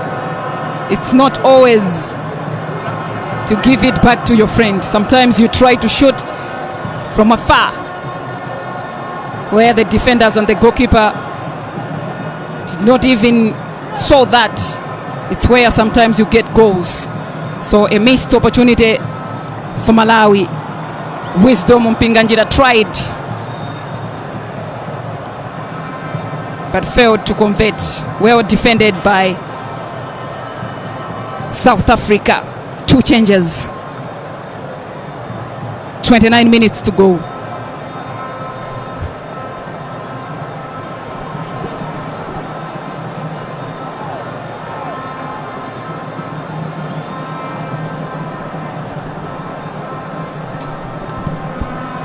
Yes, Bafana are introducing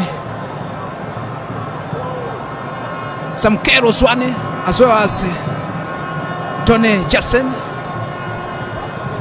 So let's see how they are going to perform this afternoon. Yes, he's out. I think he's not happy with the decision by the coach, but he has to pave way for Sinkero Zwane, just number 6 for Bafana. He plays his club football for Kaizer Chiefs Amakosi, who are also in action against their rivals Orlando Pirates. It's a corner now for Bafana Bafana. A poorly taken corner. A chance for Malawi to clear the lines.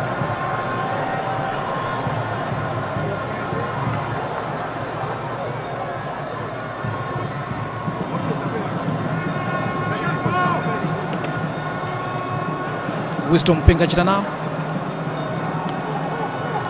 Yanko Singo. Wongani Lungu. Well played by Wongani Lungu. Next one Mase.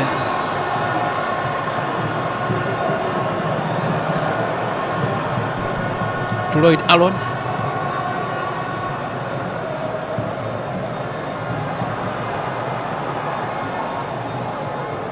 Ngonyama creased for Bafana, but Salo Kulungu to Wisdom Mpinganjira. Katinji is calling for the ball. Here comes Bino Katinji. Katinji was on a Zere Koma in the box. Wisdom Mpinganjira again. Well created by Bafana. Malawi now pressing hard. Ali Kulungu to Wisdom Mpinganjira. Wisdom Mpinganjira. Cleverly done there by Wisdom Mpinganjira. Cleverly done by the youngster Wisdom Mpinganjira. A chance for Malawi. Oh! What a chance. Brilliant save by Mondrin Poto for a corner for Malawi. Nice try from Ali Kulungu. Hard-working spirit from Wisdom Mpinganjira. We saw that one. Ali Kulungu. After the call-up for the Flames, people were questioning why Ali Kulungu. Malawians have now the answers. It was well deserved for Ali Kulungu to be in this squad and also to be in the first 11. Second corner to Malawi as they also want to do substitution. Chawanangwa, Gumbo, as well as Elson Kanjila. Yes, a double substitution for the Flames. Chawanangwa Gumbo, who plays his club football for FCP Nyasa Piprets.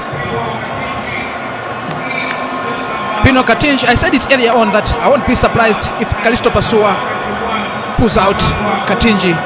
Let's see from the corner now. Create. But it's Wisdom again. What a chance! But the goalkeeper Mpoto catching it, showing why he is Bafana's number one this afternoon. Here comes Kanjira. It has to be Zediat Nkoma. He is a soldier for Kamuzu Barracks. He also plays for Kamuzu Barracks, a military team which plays in the elite league based here in Lilongwe. Zediat Nkoma. He plays together with Oson Kanjira.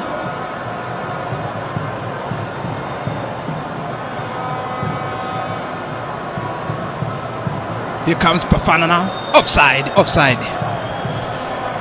65 minutes gone. Tadala. Slowly but sure, but time is moving. Time is moving. Not so good for both teams. They're starting a match day. Every team wants to have a win. Malawi, they have been knocking since the first half, creating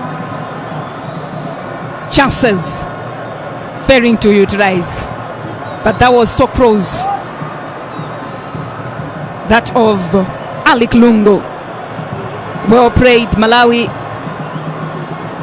In the second half, the tempos are high. Victory is needed by both teams. Let's wait and see. Still more time. Every second counts in a football match. The coach is not happy. Molifi Nteki former coach for Amakosi Kaizer Chiefs, he's not happy this afternoon with the way his boys are playing. You can tell by his face.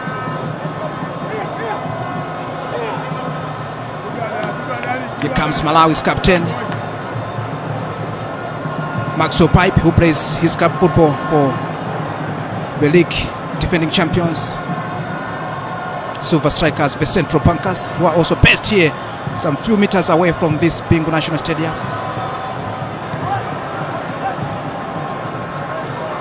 Chawanangwa Kumbo, free kick. Chawanangwa Kumbo, a youngster. He plays his club football for FCP Nyasa Big Blades, a team which is coached by former Flames legend Peter Mjojo Mponda, the former Black Leopards captain, Verito Daduva, based in Polokwane in South Africa. They have a Malawian player in the name of Lafik Namwera, who plays for Black Leopards.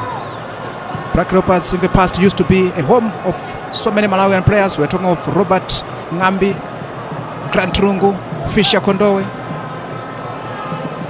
They all had a stint with Verito Daduva. Here comes Bafana Bafana now. Chikuoka has to be careful. A corner for Bafana Bafana. He's not happy, McDonald Ramek. He could have done better than that. I don't think Chikuoka called for that ball.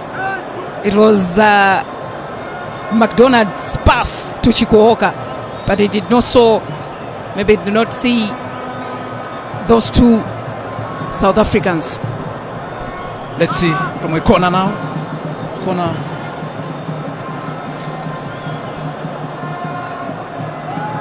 Corner number 3 for Bafana Bafana. Another one now. Malawi has to defend very well because most of the painful goals are scored in dying minutes. So the Flames have to defend this one. Otherwise, the home fans, they're expecting nothing but a victory this afternoon, considering that the Flames are at home and this is their first time for Bafana Bafana to play at Bingu National Stadium. So it means a lot. This fixture is not just a fixture, but it has some epic moments. As you can see, tempers are high from both players. Chawanangwa Kumbo and Kumede there, they are pushing each other. The referee Numbi Kibongo trying to cool things there. A corner now, a short one created by Wisdom Mpinganjira. Malawi counter-attack now, a free kick. It was a well-counted move by Wisdom Mpinganjira. But he was alone, and that was the only thing to do to stop him. He was alone. He didn't have much options. He was behind Zeriet Nkoma, who is supposed to be feeded by Wisdom Mpinganjira.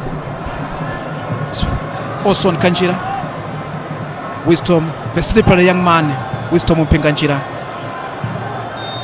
Zeriet Nkoma, offside.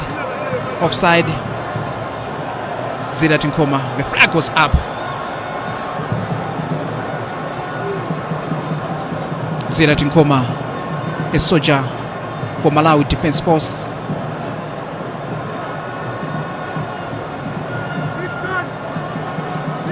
So far, Kalisto Pasua also not a happy man this afternoon. You can tell from his face. He's looking forward for a victory.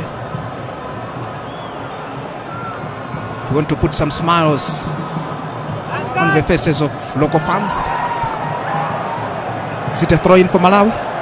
Yes. Wisdom Mpinganjira in a hurry there. He knows the importance of a victory this afternoon, because these two teams will meet again this Sunday. That will be in South Africa, in Pretoria. It won't be an easy ride in Pretoria, playing away from home. So the Flames, they are doing everything possible to get at least a goal in this fixture. Otherwise, McDonald Ramek takes a throw into his goalkeeper, his teammate at Silver Strikers. This afternoon, I can say I'm not impressed with the footwork, how George Chukwuoka is distributing balls to his players. I think he needs to practice more. Here comes Bafana, a chance for the Bafana. On top. Nothing. Would be a corner, no? It's a goal kick. Tadala, George Chukwuoka is well known for distributing balls, accurate passes, but this time around, today, I'm not impressed at all. Sometimes being Hali helps, but sometimes it destroys everything. He is in charge. Goals for Malawi. I believe that goalkeepers do have a clear picture of the match because they know who loses possession for them to concede. They actually know what went right for them to get a goal.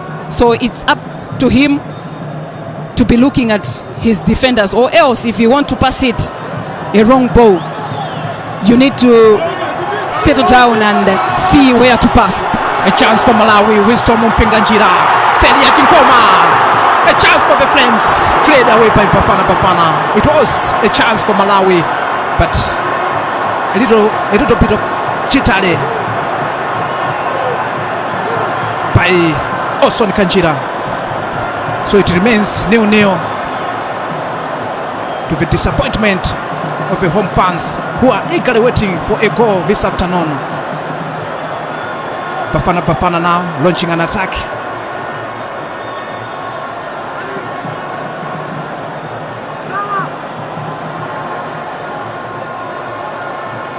A goal kick. Tadala. Another double substitution for Bafana this time around. Aperere Teto, wearing jersey number 3, will be introduced, as well as jersey number 20, jersey number 23. So far, I think it's Christopher Sintole will be introduced shortly. This time around, Mahartsi, jersey number 7, is paving way. Yes, it's Mahartsi wearing jersey number 7, paving way. Number one substitution for South Africa. For Teto. Jersey number 11, Robo Tane. And jersey number 7, Geno Galante. And jersey number 23, Christopher Sintole. And jersey number 3, Play has resumed here.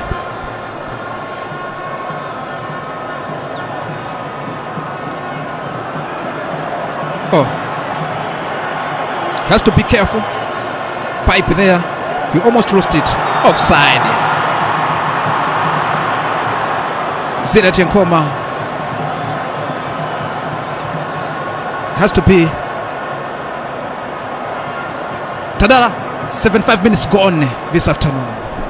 We are remaining with 15 plus added time. We saw a minute in the first half. It was a minute added to the clock. We don't know this time around. We haven't seen much of the stoppage.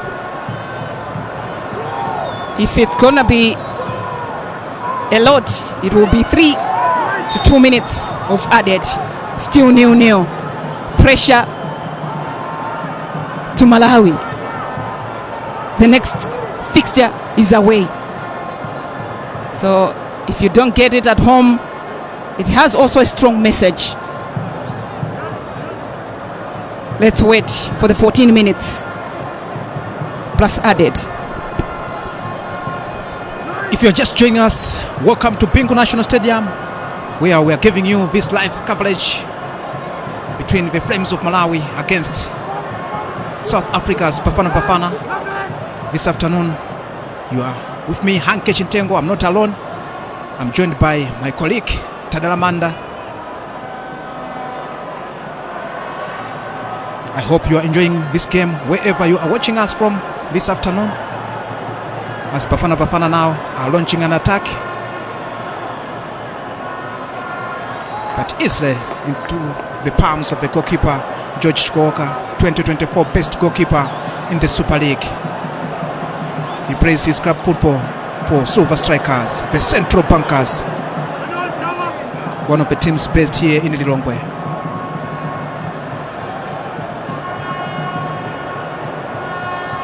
Nixon Mwase, former of Sivo, another team based here in Lilongwe, the capital city of Malawi.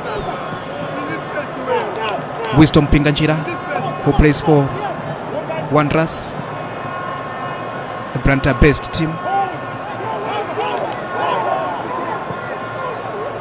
Switches for play, but Nixon Mwase was there.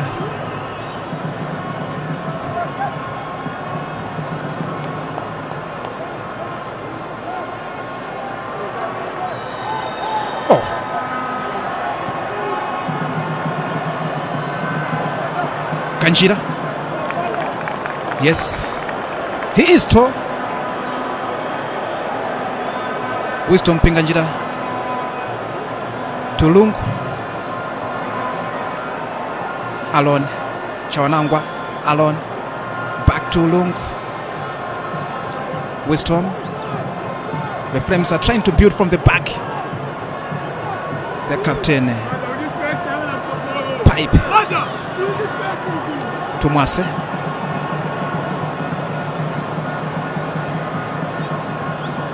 Switches the play. Wisdom Pinganjira, nothing. It's a bottle. We are yet to see the works of the substitutes, both Malawi and South Africa. Malawi, Austin Kanjila, as well as Chawa Gumbo. Nothing to write about so far for them.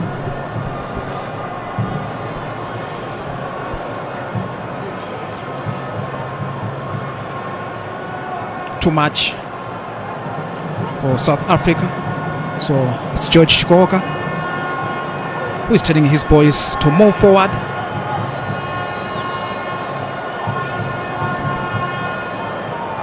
Ali Klung,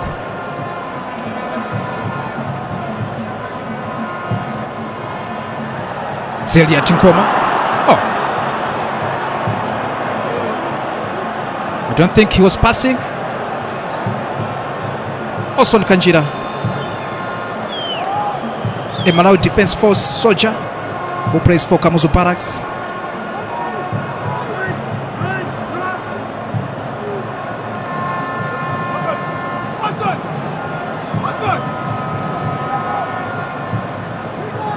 Here comes the big man. 80 minutes gone. It means we are just remaining with 10 minutes. Let's see what the Flames can do with these 10 minutes. Lloyd Baneka Alon, a nice 10, but has to be passing forward. Mpoto is there as well as Lungu. Yes, Mondri Mpoto trying to help his defense there. So it's a corner for the Flames. Is it a corner or a throw-in? No, it's a throw-in to be taken by McDonald Ramek. He usually takes it wrong. Let's see. Yes, he's telling his colleagues to go in the box. A long one. Oh.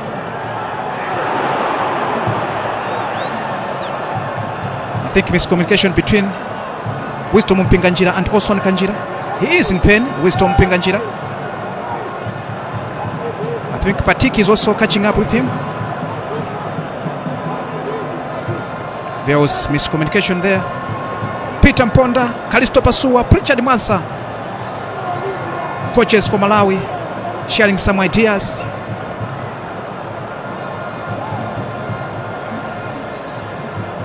The referee is calling for the doctors to come and see and try to...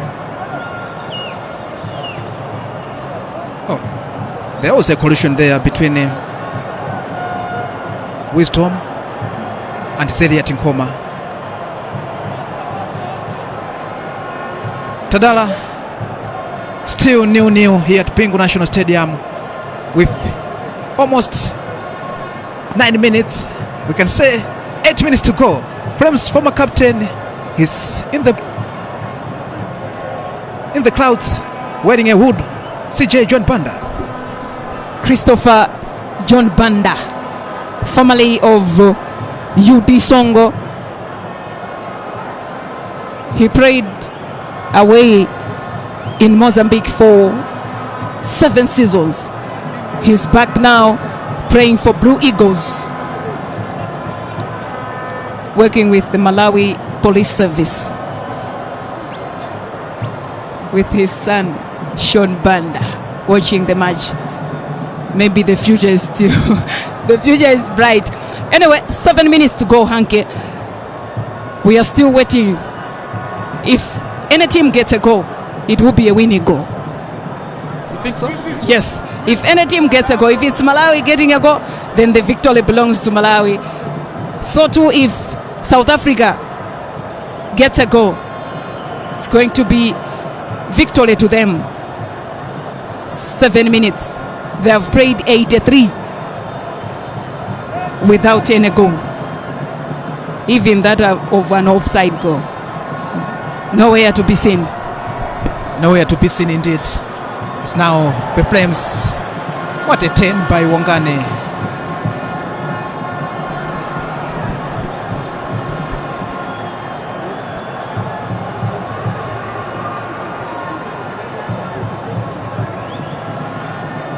Here comes the Flames. Osson Kanjira. Lloyd Allen on the middle there.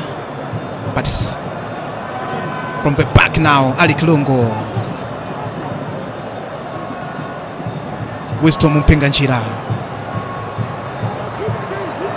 Well controlled by Wisdom Mpinganjira. What a time there. Wisdom Mpinganjira. Very nice and well composed. But I think sometimes too much is poisonous for Wisdom Mpinganjira. Lloyd Allen losing possession there.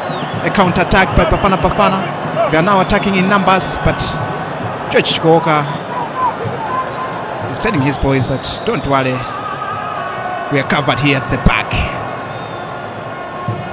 Wisdom Mpinganjira back to Lungu.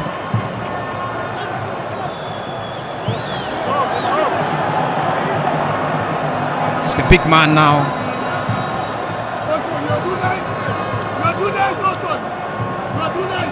A throw in for the Flames of Malawi. The clock is ticking, slowly but sure. The clock is ticking this afternoon. Mwase.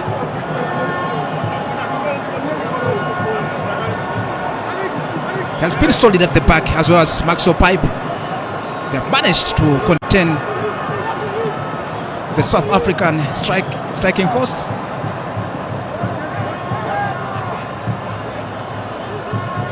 Here comes Wisdom Mpinganjira.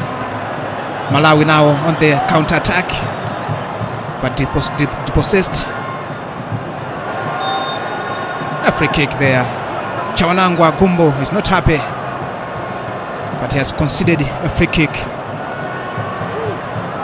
to be taken by Sankero Zwane. No, he leaves it for his captain. They're now slowing things now. They know they can finish it off in Pretoria next week. If it remains like this, definitely it will be a tall order for the Flames in the second leg. But Wongani Lungu clears the ball for an offside, for a throw-in rather. Tadala, do you see any team scoring with just 4 minutes to go? To be specific, it's 3. We don't know how many minutes to be added on. In a game of football, every second counts. Let's wait. We are still waiting for that clear chance maybe to be utilized. Both sides, Malawi as well as South Africa. Malawi attacking.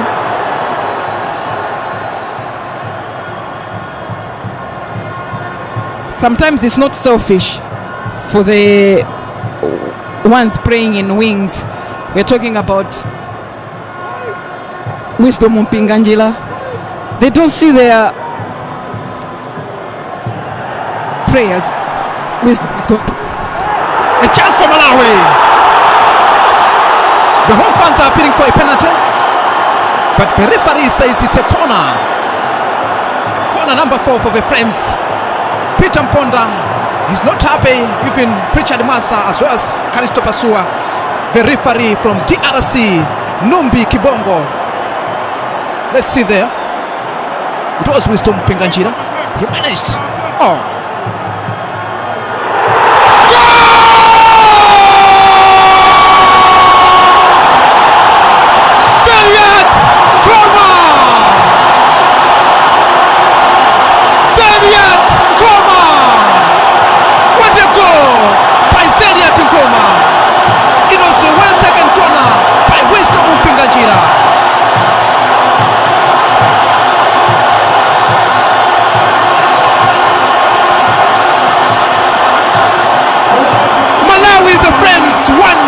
South Africa nil. Tadala, what a goal. Hanke, I told you that every second counts. At 84 minutes, 2 minutes to go, Malawi has taken a lead. As I was predicting, the team that is gonna score, I believe it's 99% a winning goal. Malawians are smelling a victory this afternoon. For the first time over so many years, the man is Elliot Nkoma. Maybe Malawians were wondering. He did not combine well with Binwo Katinje. But tactically, that's the job that they were keeping him up to the 88th minute. Hanke Chintengo. Tadala Manda. The fans are singing, the fans are now dancing, the whole fans are enjoying what they are seeing, especially with that goal from Zelia Tinkoma. The Flames of Malawi are on fire this afternoon now. The last time the Flames managed to get a victory against Bafana Bafana, it was 24 years ago when Patrick Mabedi scored a penalty on 21 July 2001. Since then, Malawi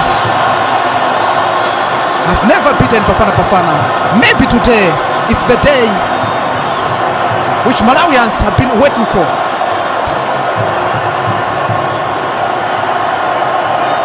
"90 minutes. Let's see how much added time will be shown this afternoon. Zelet Nkoma, the goal scorer, a soldier from Kamuzu Barracks. Tadala,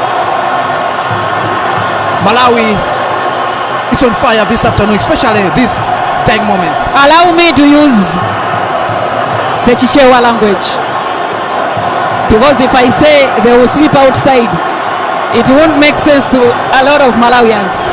A Malawi Aguna Panja. We are waiting for the added minutes. 4 minutes worth it. 4 minutes. It's for the both teams. It's not for South Africa, it's not for Malawi. Free kick created by goalkeeper Mpotso. Here comes Malawi again. Wisdom Mpinganjila cleared away by Bafana. They are trying to launch a counter-attack now, but the Flames are defending in numbers now. Let's see. Here comes Lloyd Panega alone. Zelet Nkoma is offside. Lloyd Allen trying to dribble. Wow, what a play by Lloyd Allen. Wow, what a player, Lloyd Allen. The Flames are on fire this afternoon. That goal has given the Flames the strength. When you're reading, you are capable of doing everything that you want to do. Here comes George Chikoka cooling down things. George Chikoka. Zelet Nkoma is down. the goal scorer. The referee from DRC, Numbi Kibongo, has invited doctors to check on him. Peter Mponda giving instruction to Wisdom Mpinganjira. The fans are now singing. They know the importance of this one. They know the importance of a victory this afternoon. Zedat Nkoma will be taken out. That was a goal. It was a well taken corner by Wisdom Mpinganjira. What a goal, what a header. A powerful header by Zedat Nkoma.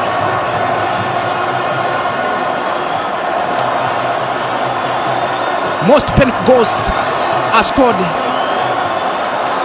towards the end of the game. The Flames, how are they going to defend this one? It's an important goal for the Flames. Just some seconds before the final whistle. Tadala, just some seconds before the final whistle. It's 99% victory to Malawi. The Flames, for the first time, Bafana playing at Bingu National Stadium for the first time. It's happening for the first time in 24 years that Malawi have failed to defeat South Africa. Let's wait and see. Every second counts. Time to relax. George Chikooka, formerly of Chitipa United, second season with the defending champions of TNM Super League Silver Strikers. In football, they say never say never. The Flames are just some seconds away from a victory. Anytime from now, the referee will blow his whistle. Yes! No? It's free kick for Malawi. I think you can see a card there. Kumedi. Mpongen Kumed. He fouled there the goal scorer, Zedat Nkoma. A last chance for Bafana this afternoon. A substitution, I think you have seen. It has ended here at Bengu National Stadium. The Flames of Malawi won.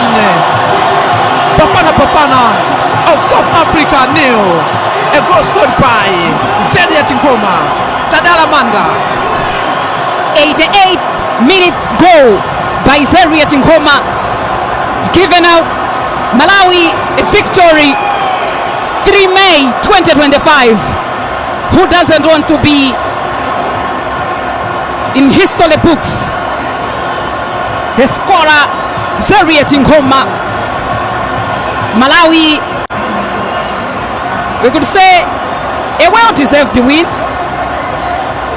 They tried to knock several times. Mpoto was available for South Africa in the first 45 minutes. Zedat Nkoma, Wisdom Mpinganjira, Royd Baneka Aaron. Let's talk about the defense of Malawi. No pressure, calm, and in goals we saw Chikooka serving those set pieces of South Africa. It has ended Malawi 1, South Africa 0. A true reflection of the match. Hanke Chintengo. Thank you so much, Tadala Manda. It's all smiles from local fans. All smiles. Many thanks to everyone. We really appreciate your company. That's how it has ended here at Bingu National Stadium. From me, Hanke Chintengo and Tadala Manda, it's Zikomo kwambiri. Respect the game and the game will respect you otherwise. Bye-bye. Congratulations to the Flames.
Dumiliza tero jogera pa Bingu National Stadium komera timu ya Malawi the Flames goja timu ya South Africa the Bafana bakutaba zonse 90 plus at a time. Timu ya Malawi yapambana ndichigoli chimodzi mino goletsa zeri ati nkoma kumapeto kwa masera mino jogera pa Bingu National Stadium. Nesambanda Junior studio muno lintwa haji mukakuti timalizise zonse zokuza ni masera mino twa hata yona timu ya Malawi kumapeto kweni kwa masera menewa akupeza chigoli chimene chabwelesa victory kuno kwathu ku Malawi komanso kuti muna Malawi asangalale kwambiri kuti mtsiku la lero apeza chipambano jogera pa Bingu National Stadium. Yeah, kwambiri, congratulations to the boys, good luck, good game, well played, kuchokera kwa the players komanso good plan kuchokera kwa aphunzitsi nakamba at least by half time kuti there are some other few substitutions that needs to be made ndichonechona kuti team imasuke in particular nakamba weakness yomwe inali ndi Binwe if you remember kwena kuti I think he's leaving his friend kwambiri kusogola as a result tikumapasa kwambiri mpata you can see many anabwera Olson kuti we try now to create a lot of pressure on their defense. A good goal from a set piece, a very well taken corner. We had some few chances zomwe mwina we didn't convert mwina game tikanata kuiponya be a bit far komabe congratulations to the boys kuti finally tapeza kwa chipambano over South Africa, though one would argue kuti not the South Africa win, but still you beat what is in front of you. Now maybe looking at ndi minute nambira chigawo chachiwiri team ene ya Malawi inaoneka be team yosinthika pang'ono mina comparing ndi minute nambira in the first half mwina anakonza patipo kapena pene panalongo soka ndi pati kuti mwina tikwanise kuipanga frustrate team in South Africa. Chachikulu was the forward passes. First half timaoneka ngati kuti we were okay just passing it by the sake of it kuti we could have back passes ambiri. Mukona second half we prioritized kupanga ma forward passes ambiri and also trying to play mu half ya South Africa kwambiri. We slightly allowed South Africa to come on us zomwe zinakanga kuti zatipa sampata kuti no nafenso tupeze no spaces and behind zomwe zinatitandiza. You can check nenda kuti Wisdom had a lot of space up here yomwe amaenda kwambiri zatitandizira mpaka eventually we won the corner yomwe delivery yake from him yomwe tinapezera chigoli. So too mutakuona kunena kuti the presence even yama defenders in particular those playing out mumbali inakanga tuniyachulukirana kupita kusogolo. Tamuona McDonald Lamek going forward, namuona so Ali Kilungu naye so going forward kwambiri. Even the other midfielders tunaona sa kupita chisogolo. I think also bringing in ya Chawanangwa did good a bit. Chifuwa jona kuti at first we had those two Yanko and the Lloyd. The pamakanga tukuti those two are more of let me defend. Yes. Kumano when Gumbo came, it was like, okay, let's attack more, let's go for more. So zinakanga tukuti we had an extra number up front zomwe zinatipasa advantage. Nchifuka chake mutati muone kuyambira pa 70 minutes going ku 90 we tried to exert a lot of pressure and timaone kabe kuti we are knocking here and there tunaona Ali Kilungu with that snapshot. Yes. More of an attempted cross yomwe it was dipping, goalkeeper anapanga save, a very brilliant save. So that was some of the moments amene zinakanga tuliza digital ubwino. Now maybe kuyangana team ya South Africa mwina ukayangana inavutika patipo chifukwa in the second 45 minutes team ene ya Malawi mwina ndimene yapanga kwambiri enjoy possession mwina kulekana team ene ya South Africa. The young squad yomwe imaoneka abe kunena kuti ili mu process yo phunzira ziwiri zitatu nchifuka chake mutati muone imaoneka abe kuti ili a bit disjointed and disorganized. Mutati muone for instance the goal they have considered it's quite an easy goal to defend because just a corner kumpeza Montemali pa near post tawi zambiri zigoli zimene zimakhala zosowa chifukwa chona kuti corner ili yose pa near post pamakhala munthu ama yenera kuti akhale pajapo to clear that first ball kumano mukaona umene uja wangobwera straight kumpeza Zeliet ali more of unmarked. He had free header, free time to take that chance. So the team yomwe ikwana kuti ikuphunzira no wonder if so we were somehow balancing. Mwina for some seconds tikamapita mu 10 match tichite motani chifukwa ndi kuti toyena tipita ku South Africa kuti tikakomana nayo in 10 match.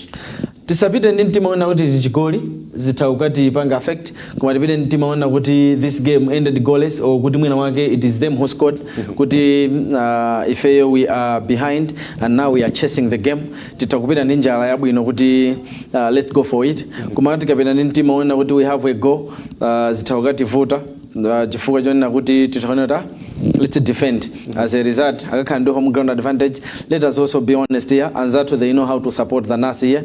If you want to kala ku stadium 90 minutes osalankhulana munthu utakuyankha phone bwino mu stadium pamene kwanza to it's not easy kuti ungayankhe phone mu stadium because they make a lot of noise.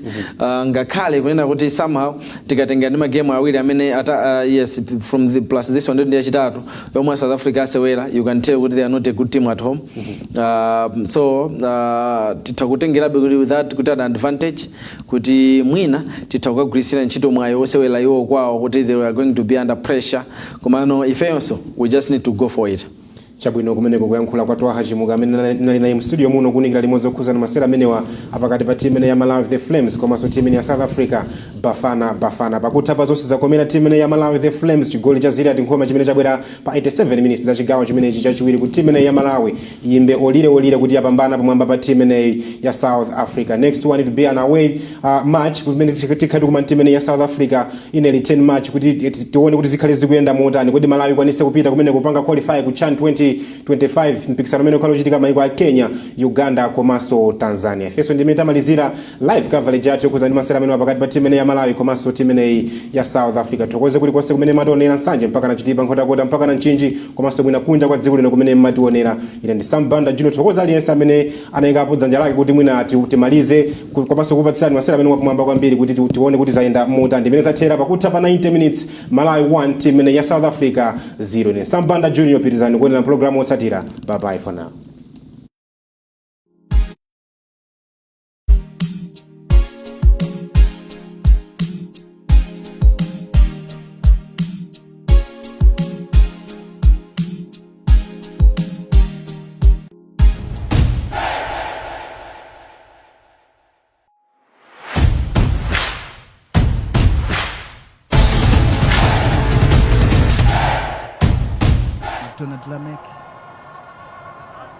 Zikuona timu ya Malawi tsopano igwitsa kwambiri kumanja kumene